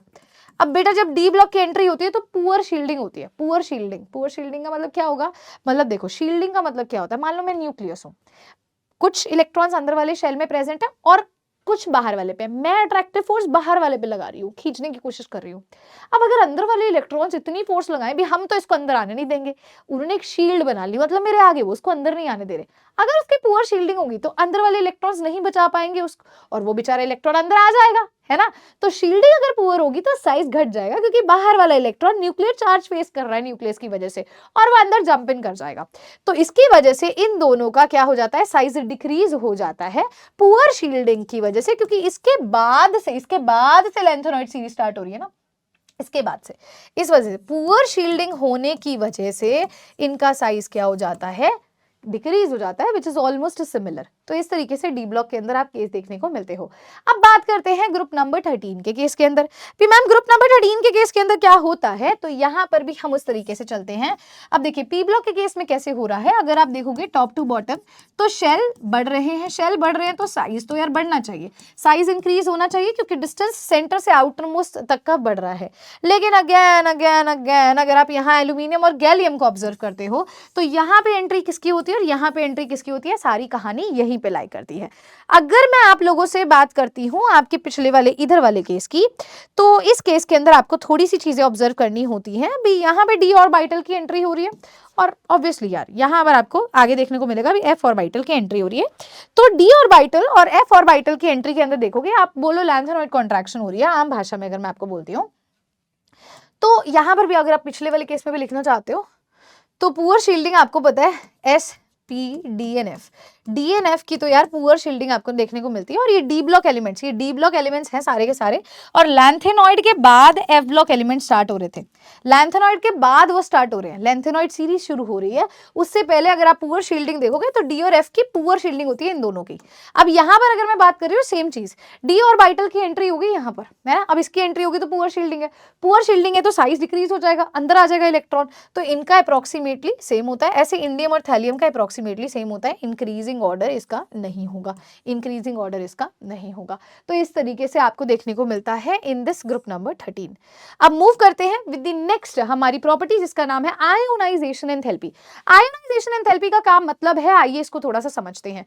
आयोनाइजेशन एंथैल्पी होती है कि मुझे कितनी एनर्जी चाहिए कि बाहर वाले शेल से एक इलेक्ट्रॉन को मैं निकाल सकूं। So energy required to remove one electron from the outermost shell, उसको हम आयोनाइजेशन एनर्जी बोलते हैं। तो मिनिमम कितनी एनर्जी चाहिए, वो आयोनाइजेशन एनर्जी है। जैसे मान लीजिए एक हमारे पास एटम है, इसमें अगर मान लीजिए मेरे पास एक इलेक्ट्रॉन यहाँ पर प्रेजेंट है, मुझे इसे कितनी एनर्जी देनी पड़ेगी, क्यों देनी है मुझे एनर्जी, क्योंकि न्यूक्लियस और इसमें कुछ अट्रैक्टिव फोर्सेस भी तो है, तो मुझे इसको एनर्जी देनी पड़ेगी ना, ताकि ये इसको छोड़ करके चला जाए। तो उसको हम आयोनाइजेशन एंथैल्पी या आयोनाइजेशन एनर्जी के नाम से जानते हैं। So energy required to remove loosely bounded electron from the isolated gaseous atom, ताकि क्या बन सके केटाइन। लॉजिकली सोचो, एक एटम में से, ठीक है, आपने एक इलेक्ट्रॉन रिमूव कर दिया तो ऑब्वियसली उस बेचारे पे पॉजिटिव चार्ज आएगा, यानी कि केटाइन की फॉर्मेशन होगी। इसी के साथ अब इसके फैक्टर्स की बात करते हैं तो सबसे पहला फैक्टर आता है size of an atom. Size atom का कैसे आयोनाइजेशन एनर्जी या एंथैल्पी को डिटरमाइन करेगा, तो इसको थोड़ा सा लॉजिकली समझने की कोशिश करना। अगर मान के देखो सब समझने वाले फैक्टर्स हैं। यहाँ पे मान लो एक इलेक्ट्रॉन प्रेजेंट है और अगर मान लीजिए मैंने अब शेल नंबर और बढ़ा दिया इस तरीके से, तो यहाँ पे एक इलेक्ट्रॉन है। इन दोनों के बीच के अंदर अगर मैं बोलती हूँ, यहाँ पे आप देख रहे हो साइज क्या है, स्मॉल है, यहाँ साइज क्या है, ज्यादा है, राइट। तो जब साइज स्मॉल है, यहाँ फोर्स ऑफ अट्रैक्शन बहुत ज्यादा है, डिस्टेंस कम है तो फोर्स ऑफ अट्रैक्शन बहुत ज्यादा होगा। डिस्टेंस कम है तो मैं ये बोल सकती हूँ भी यहाँ पर फोर्स ऑफ अट्रैक्शन हाईएस्ट है, और यहाँ पे डिस्टेंस बहुत ज्यादा होने की वजह से मैं ये भी बोल सकती हूँ भी फोर्स ऑफ अट्रैक्शन यहाँ पे लीस्ट है, यहाँ पे कम है और यहाँ पे क्या है, हाईएस्ट है। यहाँ जब फोर्स ऑफ अट्रैक्शन हाईएस्ट है क्योंकि बहुत नजदीक है, बहुत ज्यादा टाइटली बाउंड है, तो बहुत एनर्जी देनी पड़ेगी भाई इलेक्ट्रॉन को निकालने के लिए, क्योंकि अट्रैक्टिव फोर्सेस है। तो यहाँ पे आयोनाइजेशन एनर्जी बहुत ज्यादा होगी और यहाँ आयोनाइजेशन एनर्जी बहुत कम हो जाएगी, क्योंकि बहुत दूर है, थोड़ी सी एनर्जी भी दोगे इलेक्ट्रॉन निकल जाएगा। तो आम भाषा में साइज ऑफ एटम के अंदर मैं कह सकती हूँ भी size is inversely proportional to ionization energy या आयोनाइजेशन एंथैल्पी। साइज बढ़ेगा, आयोनाइजेशन एंथैल्पी घटेगी, साइज कम होगा, आयोनाइजेशन एंथैल्पी बढ़ेगी। सेकंड हमारे पास आता है न्यूक्लियर चार्ज। अब न्यूक्लियर चार्ज की अगर मैं बात करती हूं तो वही सेंटर से आउटर मोस्ट शेल तक का डिस्टेंस होता है। लॉजिकली देखा जाए तो अगर आप ये बोलोगे, देखिए डिस्टेंस कम है तो ऑब्वियसली न्यूक्लियर चार्ज ज्यादा है, डिस्टेंस कम है तो ऑब्वियसली न्यूक्लियर चार्ज क्या है, ज्यादा है, क्योंकि वो फोर्स ज्यादा लगा रहा है। न्यूक्लियर चार्ज को हम फोर्स ही बोलते हैं इन अदर वर्ड्स। तो फोर्स ज्यादा लगा रहा है, फोर्स ज्यादा लगा रहा है तो आयोनाइजेशन एनर्जी तो बहुत ज्यादा देनी पड़ेगी, क्योंकि इलेक्ट्रॉन रिमूव करना है, क्योंकि इलेक्ट्रॉन रिमूव करना है। तो मैं ये कह सकती हूँ भी जो न्यूक्लियर चार्ज है, जो न्यूक्लियर चार्ज है that is directly proportional to ionization energy. Ionization enthalpy के वो डायरेक्टली प्रोपोर्शन है। जितना ज्यादा बेटा वो फोर्सेस लगाएगा उतनी ज्यादा तुम्हें एनर्जी देनी पड़ेगी इलेक्ट्रॉन को रिमूव करने के लिए। चलिए चलते हैं अगले हमारे फैक्टर की तरफ, जिसका नाम है शील्डिंग पावर। शील्डिंग पावर, अब देखो जिसके अंदर आपको पुअर शील्डिंग देखने को मिलेगी। क्या पुअर शील्डिंग? पुअर शील्डिंग का मतलब क्या होता है, यहाँ पर इसको थोड़ा सा समझते हैं। ये न्यूक्लियस है, मान लीजिए यहाँ पर कोई इलेक्ट्रॉन प्रेजेंट है, फिर मान लीजिए इधर भी कोई इलेक्ट्रॉन कुछ प्रेजेंट है और एक इलेक्ट्रॉन यहाँ है। आपके न्यूक्लियस से बाहर तक के डिस्टेंस पे ये लगा रहा है न्यूक्लियर चार्ज, न्यूक्लियस लगा रहा है बाहर वाले इलेक्ट्रॉन पर। ये चाहता है ये अंदर आ जाए, ये अंदर आ जाए, फोर्स ऑफ अट्रैक्शन उस पर लगा रहा है। अब बाकी के इलेक्ट्रॉन भी तो इस पर रिपल्शन लगा रहे होंगे, नेगेटिव नेगेटिव भी, भाई हम तेरे को अंदर नहीं आने देंगे, हम तेरे को अंदर नहीं आने देंगे, ये रिपल्शन लगाएंगे। तो ये जो अंदर वाले इलेक्ट्रॉन हैं जो रिपल्शन लगा रहे हैं, एक तरह से ये एक शील्ड क्रिएट कर रहे हैं न्यूक्लियस को बचाने के लिए भी। न्यूक्लियस के पास हम इस इलेक्ट्रॉन को अंदर नहीं आने देंगे, इन्होंने कवच बना लिया, शील्ड बना ली। तो अगर इनकी पुअर शील्डिंग होगी, इलेक्ट्रॉन तो अंदर आ जाएगा, अंदर आ जाएगा तो साइज घट जाएगा। यानी कि पुअर शील्डिंग होने पर क्या होता है, साइज डिक्रीज करता है, इलेक्ट्रॉन अंदर आ जाता है। और साइज, और अभी हमने देखा आयोनाइजेशन एनर्जी इनवर्सली है, तो आयोनाइजेशन एनर्जी बहुत ज्यादा हाई हो जाती है। ऐसे ही अगर गुड शील्डिंग है, अगर अच्छी शील्डिंग है, अच्छे से शील्ड किया हुआ है, तो भाई वो उसको अंदर नहीं आने देगा और दूर भगाएगा, साइज बढ़ जाएगा। साइज बढ़ जाएगा तो आसानी से इलेक्ट्रॉन रिमूव कर सकते हो, आयोनाइजेशन एनर्जी डिक्रीज हो जाएगी। 5 है। चलिए इसी के साथ अब हम देखते हैं हमारा अगला फैक्टर, जिसका नाम है पेनिट्रेशन इफेक्ट। तो पेनिट्रेशन इफेक्ट वही वाली बात आ जाती है, S block, P block, D block and F block वाली। एस पी की गुड शील्डिंग है, डी और एफ की पुअर शील्डिंग है। ठीक है, पुअर शील्डिंग होने की वजह से साइज डिक्रीज होगा, आयोनाइजेशन एनर्जी इंक्रीज हो जाएगी। अब देखते हैं नेक्स्ट फैक्टर, जिसका नाम है इलेक्ट्रॉनिक कॉन्फ़िगरेशन। तो यहाँ पर एक मोस्ट इंपॉर्टेंट फैक्टर आप इसको लगा सकते हो, जिससे आपके ट्रेंड्स के अंदर चेंज आपको देखने को मिलता है। इस पे स्टार जरूर लगाइएगा। इलेक्ट्रॉनिक कॉन्फ़िगरेशन में आप देखोगे तो जो फुल्ली फिल्ड है, जो आपको फुल्ली फिल्ड देखने को मिलती है कॉन्फ़िगरेशन, वहां पे बहुत ज्यादा आपको एनर्जी देनी पड़ेगी। सोचिए सारे इलेक्ट्रॉन्स एक साथ बैठे हैं, स्टेबलाइज्ड है। फुल्ली फिल्ड जो स्पीशीज होती है, मान लो एस ऑर्बिटल फुल्ली फिल्ड है, पी फुल्ली फिल्ड है, डी फुल्ली फिल्ड है, भाई उसके अंदर अगर तुम्हें एक इलेक्ट्रॉन निकालना पड़ जाए तो तुम स्टेबिलिटी से अनस्टेबल बनाना चाह रहे हो, उसको स्टेबल ना हो सके, उसकी स्टेबिलिटी घटा रहे हो, है ना। इसीलिए आयोनाइजेशन एनर्जी हाईएस्ट होती है। तो फुल्ली फिल्ड की आयोनाइजेशन एंथैल्पी सबसे हाईएस्ट होती है। फिर आपके पास हाफ फिल्ड आता है, जिस इसमें एक एक इलेक्ट्रॉन तो आपको हर सब शेल में मिलेगा। और लीस्ट किसकी होती है? पार्शियली फिल्ड की होती है। लीस्ट आपको किस में देखने को मिलती है? पार्शियली फिल्ड में देखने को मिलती है। तो ये इलेक्ट्रॉनिक कॉन्फ़िगरेशन का आपको एक ऑर्डर देखने को मिलेगा और ये फैक्टर से बहुत ज्यादा ट्रेंड्स भी बदलेंगे। तो इसी के साथ ट्रेंड स्टार्ट करते हैं फर्स्ट पीरियड का। तो फर्स्ट पीरियड में हमारे पास हाइड्रोजन और हीलियम आता है। तो हाइड्रोजन का एटॉमिक नंबर 1 है और हीलियम का एटॉमिक नंबर 2 है, आप सभी बच्चे जानते हैं। हाइड्रोजन को हम 1s1 करके लिख सकते हैं और हीलियम को हम लिख सकते हैं 1s2 करके। अगर मैं आपको एक लॉजिकल बात मेरे को बताना सोच समझ के, अगर मैं ऐसे पीरियड में जाती हूँ, लेफ्ट टू राइट जाती हूँ, तो मैं एक चीज ऑब्जर्व करती हूँ कि यार यहाँ पर न्यूक्लियर चार्ज इंक्रीज कर रहा है। न्यूक्लियर चार्ज बढ़ने की वजह से क्या होगा? न्यूक्लियर चार्ज बढ़ना मतलब अट्रैक्टिव फोर्सेस बढ़ना, मतलब साइज मैम डिक्रीज हो रहा है। और साइज और आयोनाइजेशन एंथैल्पी एक दूसरे के इनवर्सली है, तो ये इंक्रीज होगा, यानी कि ये ऑर्डर होगा। इसका एक और कारण, यहाँ पर 1s2 फुल्ली फिल्ड है, फुल्ली फिल्ड की वैल्यू ज्यादा होती है, तो ये हमारा ऑर्डर हमें यहाँ देखने को मिलता है। नेक्स्ट हम देखते हैं सेकंड पीरियड के केस के अंदर। तो सेकंड पीरियड में अगेन हमें यहाँ इलेक्ट्रॉनिक कॉन्फ़िगरेशन लिखनी होगी। लिखते हैं, यहाँ पे एटॉमिक नंबर 3 है, 4 है, 5 है, 6 है, 7 है, 8 है, 9 है, देन हमारे पास 10 है। तो यहाँ पर हम इनके इलेक्ट्रॉनिक कॉन्फ़िगरेशन सब नोट करते हैं। तो हमारे पास आएगा 1s2 2s1, 1s2 2s2, यहाँ देखेंगे तो 1s2 2s2 2p1, यहाँ देखेंगे 1s2 2s2 2p2 हो जाएगा, यहाँ देखेंगे 1s2 2s2 2p3 हो जाएगा, 1s2 2s2 2p4 हो जाएगा, 1s2 2s2 2p5 हो जाएगा और यहाँ आएगा 1s2 2s2 2p6 हो जाएगा। इस तरीके से हमने लिख दिया। अब सबसे पहली बात तो मैम हमें पता है, अगर हम लेफ्ट से राइट जाते हैं तो नंबर ऑफ प्रोटॉन्स बढ़ते हैं, यानी कि न्यूक्लियर चार्ज इंक्रीज होगा। जब भी न्यूक्लियर चार्ज इंक्रीज होगा, सेंटर से बाहर तक का डिस्टेंस इंक्रीज होगा, sorry force of attraction increase होगा, taking my words back. Force of attraction अगर बहुत ज्यादा इंक्रीज होगा, साइज घट जाएगा, साइज डिक्रीज हो जाएगा। और साइज और आयोनाइजेशन एनर्जी एक दूसरे के इन्वर्सली होते हैं, तो ये ऑर्डर होना चाहिए क्योंकि वो बढ़ना चाहिए, पर ये ऑर्डर बेटा नहीं होता। क्यों नहीं होता? क्यों नहीं होता मैम? क्योंकि अभी आपने हमें बताया था फुल्ली फिल्ड की जो फुल्ली फिल्ड इलेक्ट्रॉनिक कॉन्फ़िगरेशन वाला है, उसमें तुम्हें बहुत ज्यादा एनर्जी चाहिए एक इलेक्ट्रॉन को बाहर वाले शेल से निकालने के लिए, फिर हाफ फिल्ड वाला और फिर पार्शियली। तो फुल्ली फिल्ड कौन है मैम? एक तो ये फुल्ली फिल्ड है, इसकी तो हाईएस्ट ही है, ठीक है। और कौन है फुल्ली फिल्ड? और कौन है मैम? ये है। तो बेटा अगर ये फुल्ली फिल्ड है तो इसकी बोरॉन से हाईएस्ट होगी, ये आगे आ जाएगा। अच्छा, अब हाफ फिल्ड वाला कौन है मैम? हाफ फिल्ड वाला ये नाइट्रोजन, तो बेटा इसकी ऑक्सीजन से ज्यादा हो जाएगी। Most asked question, repetitive question, क्या ऑर्डर हो जाएगा? लिथियम की लीस्ट होगी मैम, फिर बोरॉन आएगा, फिर बेरिलियम आ जाएगा, फिर बेरिलियम आ जाएगा, फिर कार्बन, फिर हमारे पास ऑक्सीजन, फिर नाइट्रोजन, फिर हमारे पास फ्लोरीन और लास्ट में हमारे पास नियॉन आ जाएगा। तो इस तरीके से हमें यहाँ पर ये ऑर्डर देखने को मिलता है।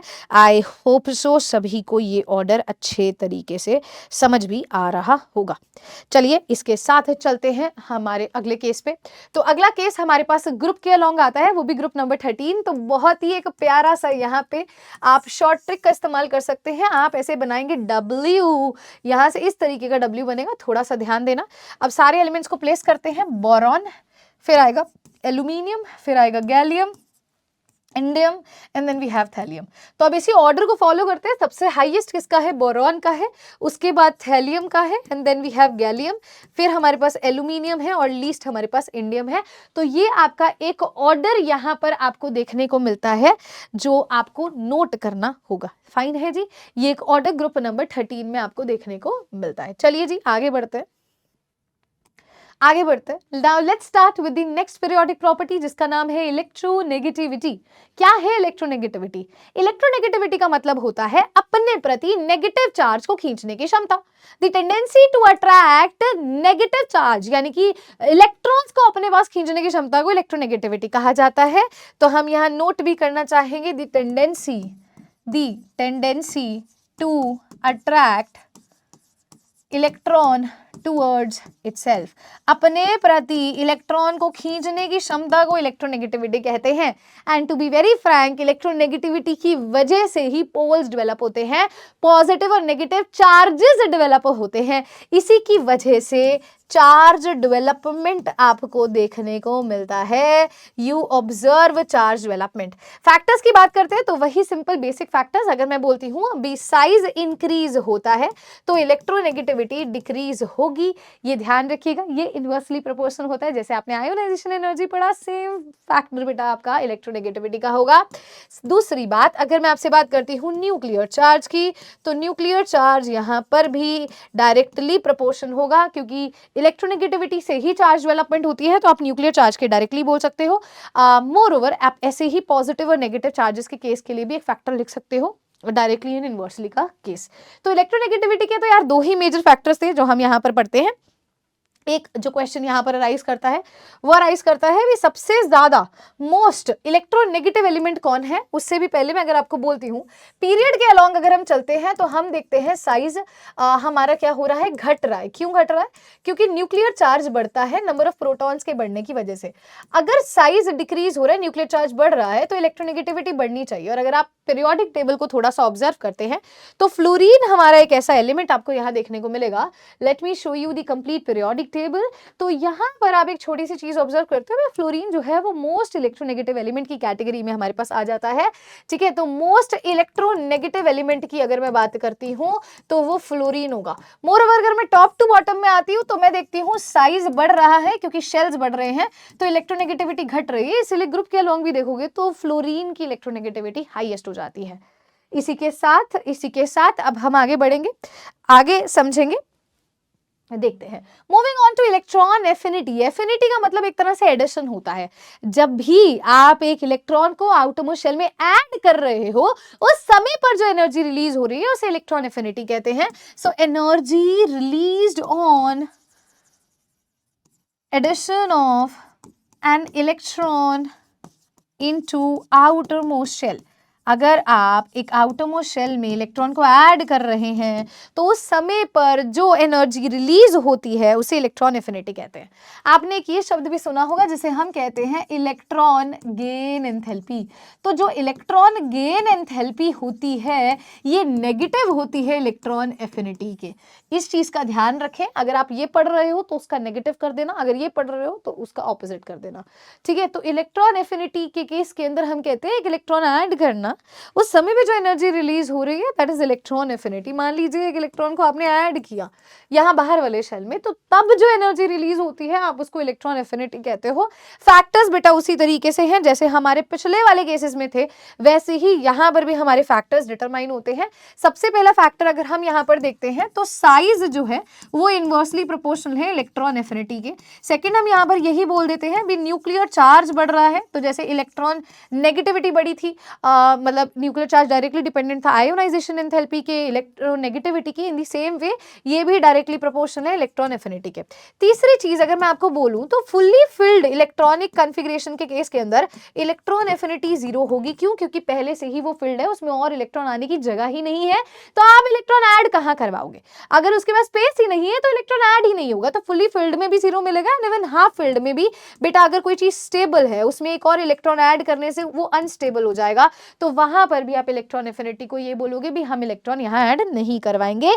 क्योंकि यहाँ पे तो देखो 0 आप बोल सकते हो, लेकिन यहाँ भी बोल सकते हो भाई स्टेबिलिटी से मैं उसको अनस्टेबल बना दूंगा, एक स्टेबल स्पीशीज से उसको अनस्टेबल बना देंगे। इसी वजह से यहाँ भी इलेक्ट्रॉन एफिनिटी लीस्ट होती है, इसकी भी इलेक्ट्रॉन एफिनिटी हम लीस्ट कंसिडर करेंगे। इसी के साथ चलते हैं एक ऑर्डर की तरफ, जैसे कि अब यहाँ पर आप देख सकते हैं सेकेंड पीरियड के केस में, तो यहाँ पर भी हम सभी का एटॉमिक नंबर लिखना चाहेंगे। सभी का एटॉमिक नंबर कुछ इस तरीके से लिखना चाहेंगे और यहाँ पर हम लिखते हैं तो दिस इज 1s2 2s1, यहाँ देखते हैं 1s2 2s2, यहाँ देखते हैं 1s2 2s2 2p1, इधर देखेंगे तो 1s2 2s2 2p2 हो जाएगा, यहाँ देखेंगे 1s2 2s2 2p3 हो जाएगा, 1s2 2s2 2p4 हो जाएगा, 1s2 2s2 2p5 हो जाएगा and last 1s2 2s2 2p6 हो जाएगा। तो कुछ इस तरीके से हमें यहाँ पर हमारा ऑर्डर देखने को मिलता है। अब इसको थोड़ा सा देखते हैं। हमने ये बोला भी अगर आप लेफ्ट से राइट जा रहे हैं तो यहाँ पर जो न्यूक्लियर चार्ज है वो बढ़ रहा है, जिसकी वजह से साइज घटेगा। अब ये डिक्रीज होगा तो इलेक्ट्रॉन एफिनिटी तो इंक्रीज होनी चाहिए, क्योंकि ये हमारे एक दूसरे के इनवर्सली प्रोपोर्शनल है। इंक्रीज होनी चाहिए तो ऑर्डर तो कुछ ऐसा होना चाहिए।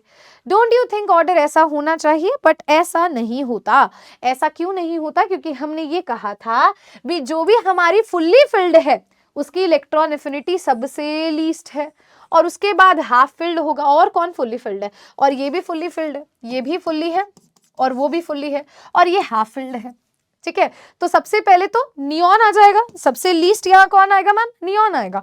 उसके बाद कौन आएगा, बेरिलियम आएगा क्योंकि ये भी फुल्ली है। इसके बाद हाफ फिल्ड आएगा नाइट्रोजन, फिर आएगा लिथियम, फिर आएगा बोरॉन, फिर कार्बन, फिर ऑक्सीजन, फिर फ्लोरीन। अरे भाई अभी भी नहीं, क्यों भाई, क्यों मैम क्यों नहीं? देखिए इलेक्ट्रॉन एफिनिटी का मतलब एक इलेक्ट्रॉन ऐड करवाना, उस समय पर जो एनर्जी रिलीज होती है उसको इलेक्ट्रॉन एफिनिटी कहते हैं।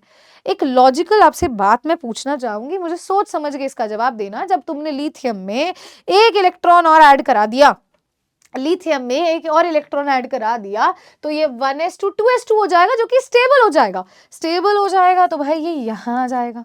सो ये हमारा एक ऑर्डर होगा। अभी इसको भी आप यहाँ पर शिफ्ट कर देंगे, इसको भी आप यहाँ पर शिफ्ट कर देंगे, तो वो आपका फाइनल ऑर्डर आ जाता है। चलिए चलते हैं, आगे बढ़ते हैं, आगे बढ़ते हैं। तो ग्रुप के अलोंग अगर जनरली अगर मैं एस ब्लॉक एलिमेंट्स के केस में बोलती हूँ, तो एस ब्लॉक एलिमेंट्स के अंदर आप टॉप टू बॉटम देखते हो तो शेल बढ़ते हैं, शेल बढ़ते हैं तो साइज बढ़ते हैं, इलेक्ट्रॉन एफिनिटी घटती है, डिक्रीज होती है। ये हमारा एक ऑर्डर हम यहाँ पर देखते हैं। लेकिन अगेन स्पीकिंग यहाँ पर कुछ आते हैं एक्सेप्शंस। क्या आते हैं यहाँ पर, कुछ आते हैं एक्सेप्शन। तो सबसे पहले मैं बात करती हूँ ग्रुप नंबर 17 की। तो ग्रुप नंबर 17 को थोड़ा सा ध्यान से देखेंगे, जो कि हमारे पास है fluorine, chlorine, bromine and iodine. हमारे पास ये केस हमें देखने को मिल रहे हैं। अगर मैं आप लोगों को एक छोटी सी बात बोलती हूँ, टॉप टू बॉटम हम ऑब्जर्व करते हैं, तो यहाँ पर शेल अगर नंबर बढ़ रहा है तो साइज बढ़ना चाहिए और इलेक्ट्रॉन एफिनिटी हमारी डिक्रीज होनी चाहिए, मतलब ये ऑर्डर होना चाहिए। पर ऐसा नहीं होता। यहाँ पर आपको देखने को मिलेगा अभी क्लोरीन जो है उसकी फ्लोरीन से ज्यादा इलेक्ट्रॉन एफिनिटी हो जाती है। इस तरीके से हमें इलेक्ट्रॉन एफिनिटी यहाँ पर देखने को मिलती है, which is exception and which is very very important बेटा। इसकी इलेक्ट्रॉन एफिनिटी सबसे ज्यादा होती है। अगर मैं कंप्लीट पीरियोडिक टेबल में इलेक्ट्रोनेगेटिविटी की बात करती हूँ तो मोस्ट इलेक्ट्रोनेगेटिव एलिमेंट फ्लोरीन है, लेकिन इलेक्ट्रॉन एफिनिटी की बात करती हूँ तो वो आपके पास क्लोरीन आ जाता है, दैट इज क्लोरीन, क्योंकि इलेक्ट्रॉन इलेक्ट्रॉन रिपल्शन आपको देखने को मिलती है। ठीक है, इसी के साथ आप ऐसा सेम आप जो है ग्रुप नंबर 13 में कर सकते हैं। ठीक है, लेकिन ग्रुप नंबर 16 में ऐसा नहीं होता है, तो ग्रुप नंबर 16 में भी एक एक्सेप्शन है, आइए उसको भी बता देती हूँ। तो यहाँ पर आप थोड़ा सा इसको समझने की कोशिश कीजिएगा। यहाँ क्या होता है, अब ऑर्डर तो यही होना चाहिए था जैसे अभी हमने इस केस में देखा, बट अगेन यहाँ पर ऐसा नहीं होगा। सल्फर की इससे ज्यादा होनी चाहिए थी, लेकिन ऑक्सीजन की लीस्ट हो जाती है, बस इतना फर्क है। सल्फर की ऑक्सीजन से ज्यादा होनी चाहिए थी तो वो हाईएस्ट है, और ऑक्सीजन की लीस्ट हो जाएगी। यहाँ ऑक्सीजन की लीस्ट हो जाती है, ये एक एक्सेप्शन हो जाता है। आप बाकी के ग्रुप में देखोगे तो सेकेंड एलिमेंट की फर्स्ट से हाईएस्ट हो जाएगी, लेकिन ग्रुप नंबर 16 में ऑक्सीजन की तो सबसे लीस्ट हो जाने वाली है, सबसे लीस्ट हो जाने वाली है। अभी एनसीईआरटी के कुछ क्वेश्चंस जो हैं वो मैं एक साथ ही आपको करवाऊंगी, तो वी आर गोइंग टू सी एक साथ ही ये वाला केस। अगर आप स्टिल देखना चाहते हो आप क्वेश्चन भी देख सकते हैं। यहाँ लिखा है, which of the following will have most negative electron gain enthalpy and which the least negative. तो ये अभी हम सारे क्वेश्चंस एक साथ करेंगे, लेकिन उससे पहले मैं आपको आपकी जितनी भी फिजिकल प्रॉपर्टीज आपने पढ़ी हैं उसका एक क्विक रिकैप दे देती हूँ इस शॉर्ट हमारे टैबुलर फॉर्म एक फ्लो चार्ट से। तो यहाँ पर आप देखिएगा, अगर मैं बोलती हूँ आप लेफ्ट टू राइट जा रहे हैं, electron gain enthalpy, ionisation enthalpy क्या हो रही है, बढ़ रही है। क्यों? क्योंकि न्यूक्लियर चार्ज बढ़ रहा है और साइज घट रहा है, तो ये दोनों चीजें बढ़ रही है। एंड मोरओवर इलेक्ट्रोनेगेटिविटी भी बढ़ रही है। तो ये तीनों फैक्टर्स बेटा बढ़ रहे हैं, लेकिन साइज क्या हो रहा है, घट रहा है, क्योंकि न्यूक्लियर चार्ज के वो इनवर्सली प्रोपोर्शन है। तो तीनों फैक्टर्स आपके इंक्रीज होंगे बट साइज डिक्रीज होगा। बात करते हैं टॉप टू बॉटम की, तो टॉप टू बॉटम जब आप जाते हो तो साइज यहाँ पर बढ़ता है, तो बाकी सारी चीजें डिक्रीज होंगी। यानी कि ये सारी चीजें डिक्रीज है, मतलब नीचे हाईएस्ट है और सॉरी उल्टा बोल दिया मैंने, नीचे लोएस्ट है और ऊपर हाईएस्ट है, डिक्रीज हो रही है, मतलब highest lowest lowest lowest lowest ऐसे है। तो atomic radius top to bottom increase होता है, लेकिन बाकी सारी प्रॉपर्टीज डिक्रीज होती है। अगर बात करते हैं metallic and non metallic character की, तो वो मैंने आपको ऑलरेडी बताया था। अभी यहाँ मेटल्स होते हैं, यहाँ नॉन मेटल्स होते हैं, और यहीं पर आपको मेटलॉइड्स भी देखने को मिलते हैं, है ना जी। फाइन हो गया है। तो आई होप सो इस फ्लो चार्ट के थ्रू सारी क्विक रिकैप आपको देखने को मिल रही होगी। इसी के साथ स्टार्ट करते हैं पीरियोडिक ट्रेंड्स केमिकल प्रॉपर्टीज में, जहां पर हम सबसे पहले टॉपिक जो पढ़ेंगे वो है वैलेंसी या ऑक्सीडेशन स्टेट, और उसके बाद हम ऑक्साइड्स के बारे में भी पढ़ेंगे। तो वैलेंसी या ऑक्सीडेशन स्टेट क्या होती है? सबसे पहली बात तो दो चीजें आपको पता होनी चाहिए। पहली चीज आती है तो व्हाट इज वैलेंसी। वैलेंसी का मतलब होता है combining capacity combining capacity of any element, किसी भी एलिमेंट की जो कंबाइनिंग कैपेसिटी होती है उसका वैलेंसी बोलते हैं। जबकि ऑक्सीडेशन स्टेट की बात करते हैं तो जो फॉर्मल चार्ज होता है, formal charge on any element, आप उसको ऑक्सीडेशन स्टेट कहते हैं। जैसे कि एक सिंपल सा एग्जांपल अगर मैं आप सभी को देना चाहूँ, अगर आप छोटा सा एक एग्जांपल देखो यहाँ पर, तो एक आप केस देख सकते हो, जैसे कि हम यहाँ पे कोई भी जनरल केसेस ले सकते हैं। फॉर एग्जांपल अगर मैं आपको बोलती हूँ किसी भी सेंट्रल मेटल एटम का आपको ऑक्सीडेशन स्टेट निकालना है, तो उसके लिए क्या करना होता है, आप रिडॉक्स रिएक्शन में डिटेल में पढ़ते हो भी। एक एलिमेंट की अगर ऑक्सीडेशन स्टेट निकालनी है तो बाकी एलिमेंट्स की जो ऑक्सीडेशन स्टेट है उनका सम करोगे और उसको जीरो के इक्विवेलेंट पुट करोगे, तो आप बाकी एलिमेंट्स का ऑक्सीडेशन स्टेट भी डिटरमाइन कर सकते हो। मैं इसके अंदर दो एग्जाम्पल्स भी ले लूंगी जिससे शायद आपकी कहानी थोड़ी आसान हो जाए। हम दो एग्जाम्पल्स भी ले लेते हैं। उससे पहले मैं बता देती हूँ वैलेंसी कैसे निकालते हैं। तो वैलेंसी निकाली जाती है by the total number of valence electrons निकाल करके आप वैलेंसी निकाल सकते हो। जनरली एस ब्लॉक के अंदर आप वैलेंसी इस तरीके से निकाल सकते हो। अगर आप मैं बात करती हूँ बाकी के ग्रुप्स के केसेस के अंदर, जैसे अगर आप यहाँ लिखना चाहते हो तो group 1, group 2, 13th, 14th, 15th, 16th, 17th, 18 इनकी लिखना चाहते हो तो आउटर मोस्ट शेल में यहाँ एक इलेक्ट्रॉन है तो वैलेंसी 1, यहाँ 2 है तो 2 हो जाएगी। यहाँ पर बेटा देखो आउटर मोस्ट शेल में 3 है तो 3 हो जाएगी, यहाँ 4 है तो 4। यहाँ तक तो आपको वैसे ही करना है। यहाँ तक तो बेटा आपने वैलेंसी कैसे निकाली, वैलेंस इलेक्ट्रॉन से निकाली। कैसे निकाली, वैलेंस इलेक्ट्रॉन से निकाली। भी वैलेंस इलेक्ट्रॉन्स कितने होंगे वहां निकालना है ना, तो आप क्या करोगे, वैलेंस इलेक्ट्रॉन्स -8 कर दोगे। क्या कर दोगे, वैलेंस इलेक्ट्रॉन्स -8 कर दोगे। अब ठीक है, इसको आप ऐसे लिख सकते हो, मतलब इधर से अगर मैं लिखना चाहूं तो देखो अब क्या है, यहां पर देखोगे आउटर मोस्ट शेल के इलेक्ट्रॉन्स कितने हैं, पहली बात 8 हैं। तो देखो यहाँ कितने हैं, 7 है, यहाँ कितने हैं, 6 हैं, यहाँ कितने हैं, 5 है। तो यार 8 - 5 उल्टा करना है, 8 - 5 करना है। यहाँ पर ध्यान रखना, यहाँ पे वैलेंस इलेक्ट्रॉन्स ही वैलेंसी है। यहाँ पर कैसे निकालोगे, 8 में से वैलेंस इलेक्ट्रॉन्स को माइनस कर दो, 8 में से वैलेंस इलेक्ट्रॉन्स को माइनस करने हैं। सो दिस इज 8 - 5 जो कितना आएगा बेटा 3 आ जाएगा। यहाँ देखेंगे तो 8 माइनस बेटा 6 हो जाएगा, कितना आ जाएगा 2 आ जाएगा। यहाँ देखेंगे तो 8 - 7 कितना आ जाएगा 1 आ जाएगा। और वहां 18 है तो 8 - 8 कितना आएगा 0। बेटा ये और किसी से जुड़ेगा नहीं, तो ये क्या है, वैलेंसी कंबाइनिंग कैपेसिटी। और कितनों से जुड़ सकता है, जुड़ सकता है, पहले ही बेटा स्टेबल है। ठीक है, तो यहां पर हम इस तरीके से क्या निकाल सकते हैं, इनकी वैलेंसी प्रिडिक्ट कर सकते हैं, निकाल सकते हैं। ठीक है, और ये हमारा हो जाएगा formal charge on any element. यहां पर इसी के साथ हम देखने वाले हैं अब formation of hydrides and formation of oxides. तो आप यहाँ पे पीरियोडिक ट्रेंड्स देखते हो इन वैलेंसी ऑफ इलेक्ट्रॉन्स, जैसे first group, second group, 13th, 14th, 15th, 16th and 17th। Combining capacity को डिनोट करता है, तो यहाँ पे एक ही से कंबाइन कर सकता है। हाइड्रोजन से जब भी कॉम्बिनेशन होता है मेटल का तो वो हाइड्राइड बनाता है। ठीक है, ऑक्सीजन के साथ होगा तो ऑक्साइड बनाएगा। अब यहाँ पर अगर आप देखोगे तो इसके ऊपर ऑक्सीडेशन स्टेट चार्ज +1 होता है, इस पे -1, इस पे +1, इस पे -1, इस पे +1, इस पे -1। एक चीज ध्यान रखना, हाइड्राइड इकलौता ऐसा केस है जिसमें हाइड्रोजन पे नेगेटिव चार्ज आता है, जनरली हाइड्रोजन पे +1 चार्ज आता है। ऑक्सीडेशन स्टेट हाइड्रोजन की जनरली +1 होती है।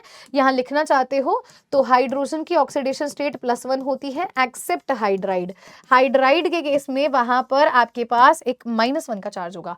दूसरी बात, जैसे यहाँ पे अगर आप देखोगे तो कैल्शियम ग्रुप 2 को बिलोंग करता है, इसके ऊपर ऑक्सीडेशन स्टेट होगी +2, हाइड्रोजन पे -1 होती है, तो इसका चार्ज इसके पैर में, इसका चार्ज इसके पैर में, ये बन गया। इस तरीके से यहाँ पर आपके पास ग्रुप नंबर 13 के एलिमेंट्स आते हैं। इस तरीके से हाइड्राइड्स ये 14 के, 15 के, 16 एंड 17 के हाइड्राइड्स बनाते हैं। ऑक्साइड्स का मतलब ऑक्सीजन के साथ कंबाइन करना। ऑक्सीजन पे -2 का चार्ज होता है, तो लिथियम पे आपको पता है +1 का चार्ज है, तो इसका चार्ज इसके पैर में जाएगा, इसका चार्ज आपको इसके पैर में मिलेगा। Li2O मिलेगा, Na2O, K2O, इस तरीके से आपको देखने को मिलेगा। इस तरीके से आपके सारे ऑक्साइड्स यहाँ पर क्रिएट होते हैं। एक चीज और ध्यान दीजिएगा, यहाँ पर ये ग्रुप नंबर 17 में जो इकलौता ऑक्साइड आपको मिलता है और साथ ही साथ ये जो ऑक्साइड्स मिलते हैं आपको ध्यान रखने होंगे। तो इसी के साथ हाइड्राइड्स और ऑक्साइड्स के बारे में भी हमने पढ़ा। अब हम डायगोनल रिलेशनशिप के बारे में पढ़ने जा रहे हैं। उससे पहले मैं चाहती हूँ आप सभी से नोट कर लें।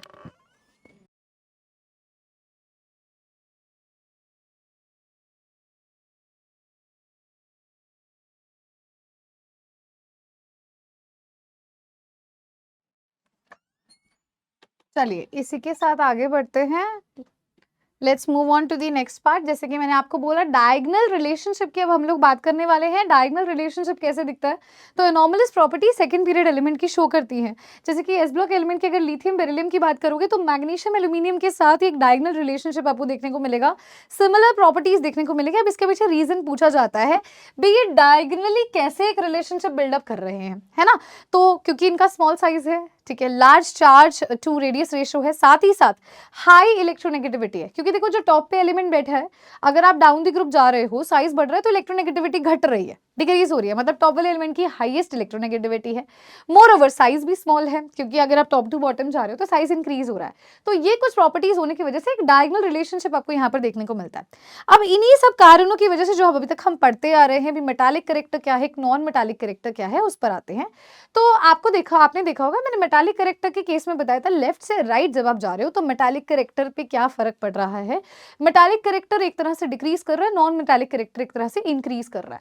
टॉप टू बॉटम की अगर मैं बात करती हूँ, अगर आप इसे टॉप टू बॉटम की बात करते हो तो मेटालिक कैरेक्टर वहां पर इंक्रीज करता है, तो वहां मेटालिक कैरेक्टर या मेटालिक प्रॉपर्टी इंक्रीज करती है, जबकि लेफ्ट टू राइट जा रहे हो तो वो डिक्रीज कर रही है। साथ ही साथ मैक्सिमम केमिकल रिएक्टिविटी जो है वो दोनों एक्सट्रीम्स पे आपको देखने को मिलते हैं, लेफ्ट हैंड साइड पर, राइट हैंड साइड पर।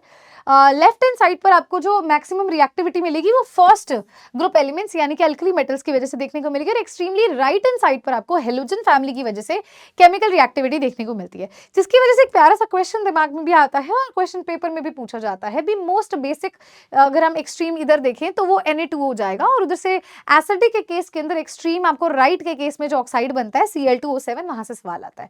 साथ ही साथ एम्फोटेरिक के दो एग्जांपल्स आपके एनसीईआरटी में मेंशन है, Al2O3 और As2O3, ये दोनों आपके एम्फोटेरिक के केसेस वहां पर बताए गए हैं, तो ये भी आपको पढ़ने हैं, जो कि आपको मोस्ट बेसिक, मोस्ट एसिडिक और एम्फोटेरिक के केस बता दिए गए हैं।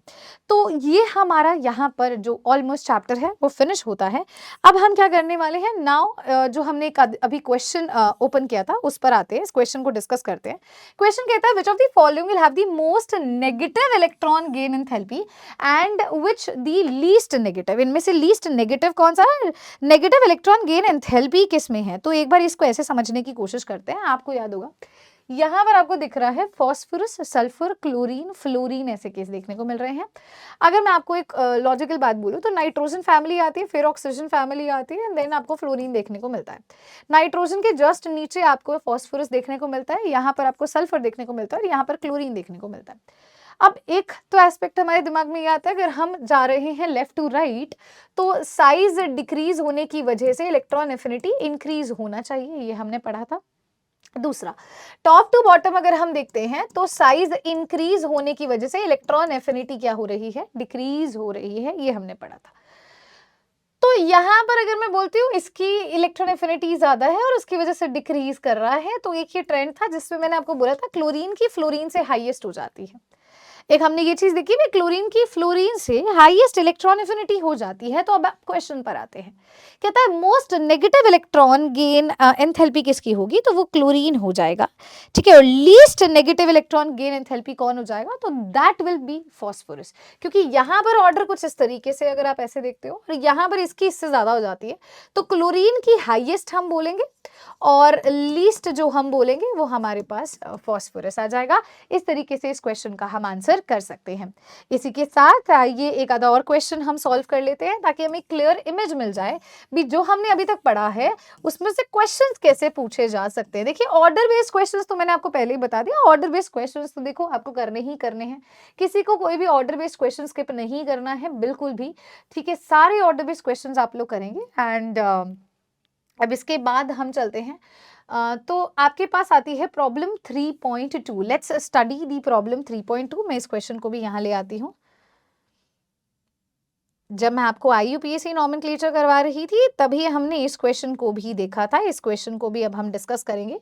चलिए तो देखते हैं प्रॉब्लम 3.2 आपके सामने। मैं चाहती हूँ देखो कुछ एनसीईआरटी क्वेश्चंस, प्रॉब्लम 3.2 इसका सोल्यूशन आपको एनसीईआरटी में देखने को मिलेगा, but still I want you all to answer me the question. मैं चाहती हूँ थोड़ा सा आप क्यूरियोसिटी अपनी जगाएं और जितना आपने पढ़ा है उसको क्वेश्चन में लगा करके बताएं भी भाई यहाँ क्या आंसर होने वाला है।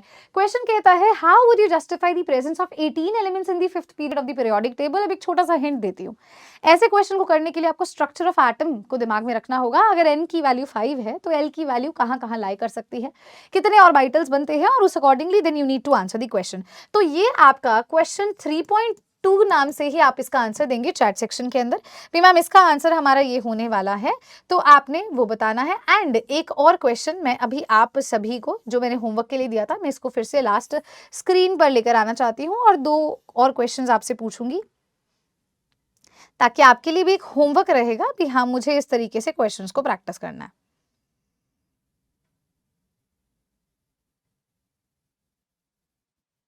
तो ये जो आपको यहाँ सवाल देखने को मिल रहा है, I am bringing the question, एक आपने इस क्वेश्चन का मुझे आंसर देना और एक आपने क्वेश्चन नंबर 32 का आंसर देना है। एंड एक छोटा सा टास्क मैं आज आप सभी बच्चों को देना चाहूंगी, आप मुझे ऑर्डर बताएंगे, ऑर्डर ऑफ सेकेंड पीरियड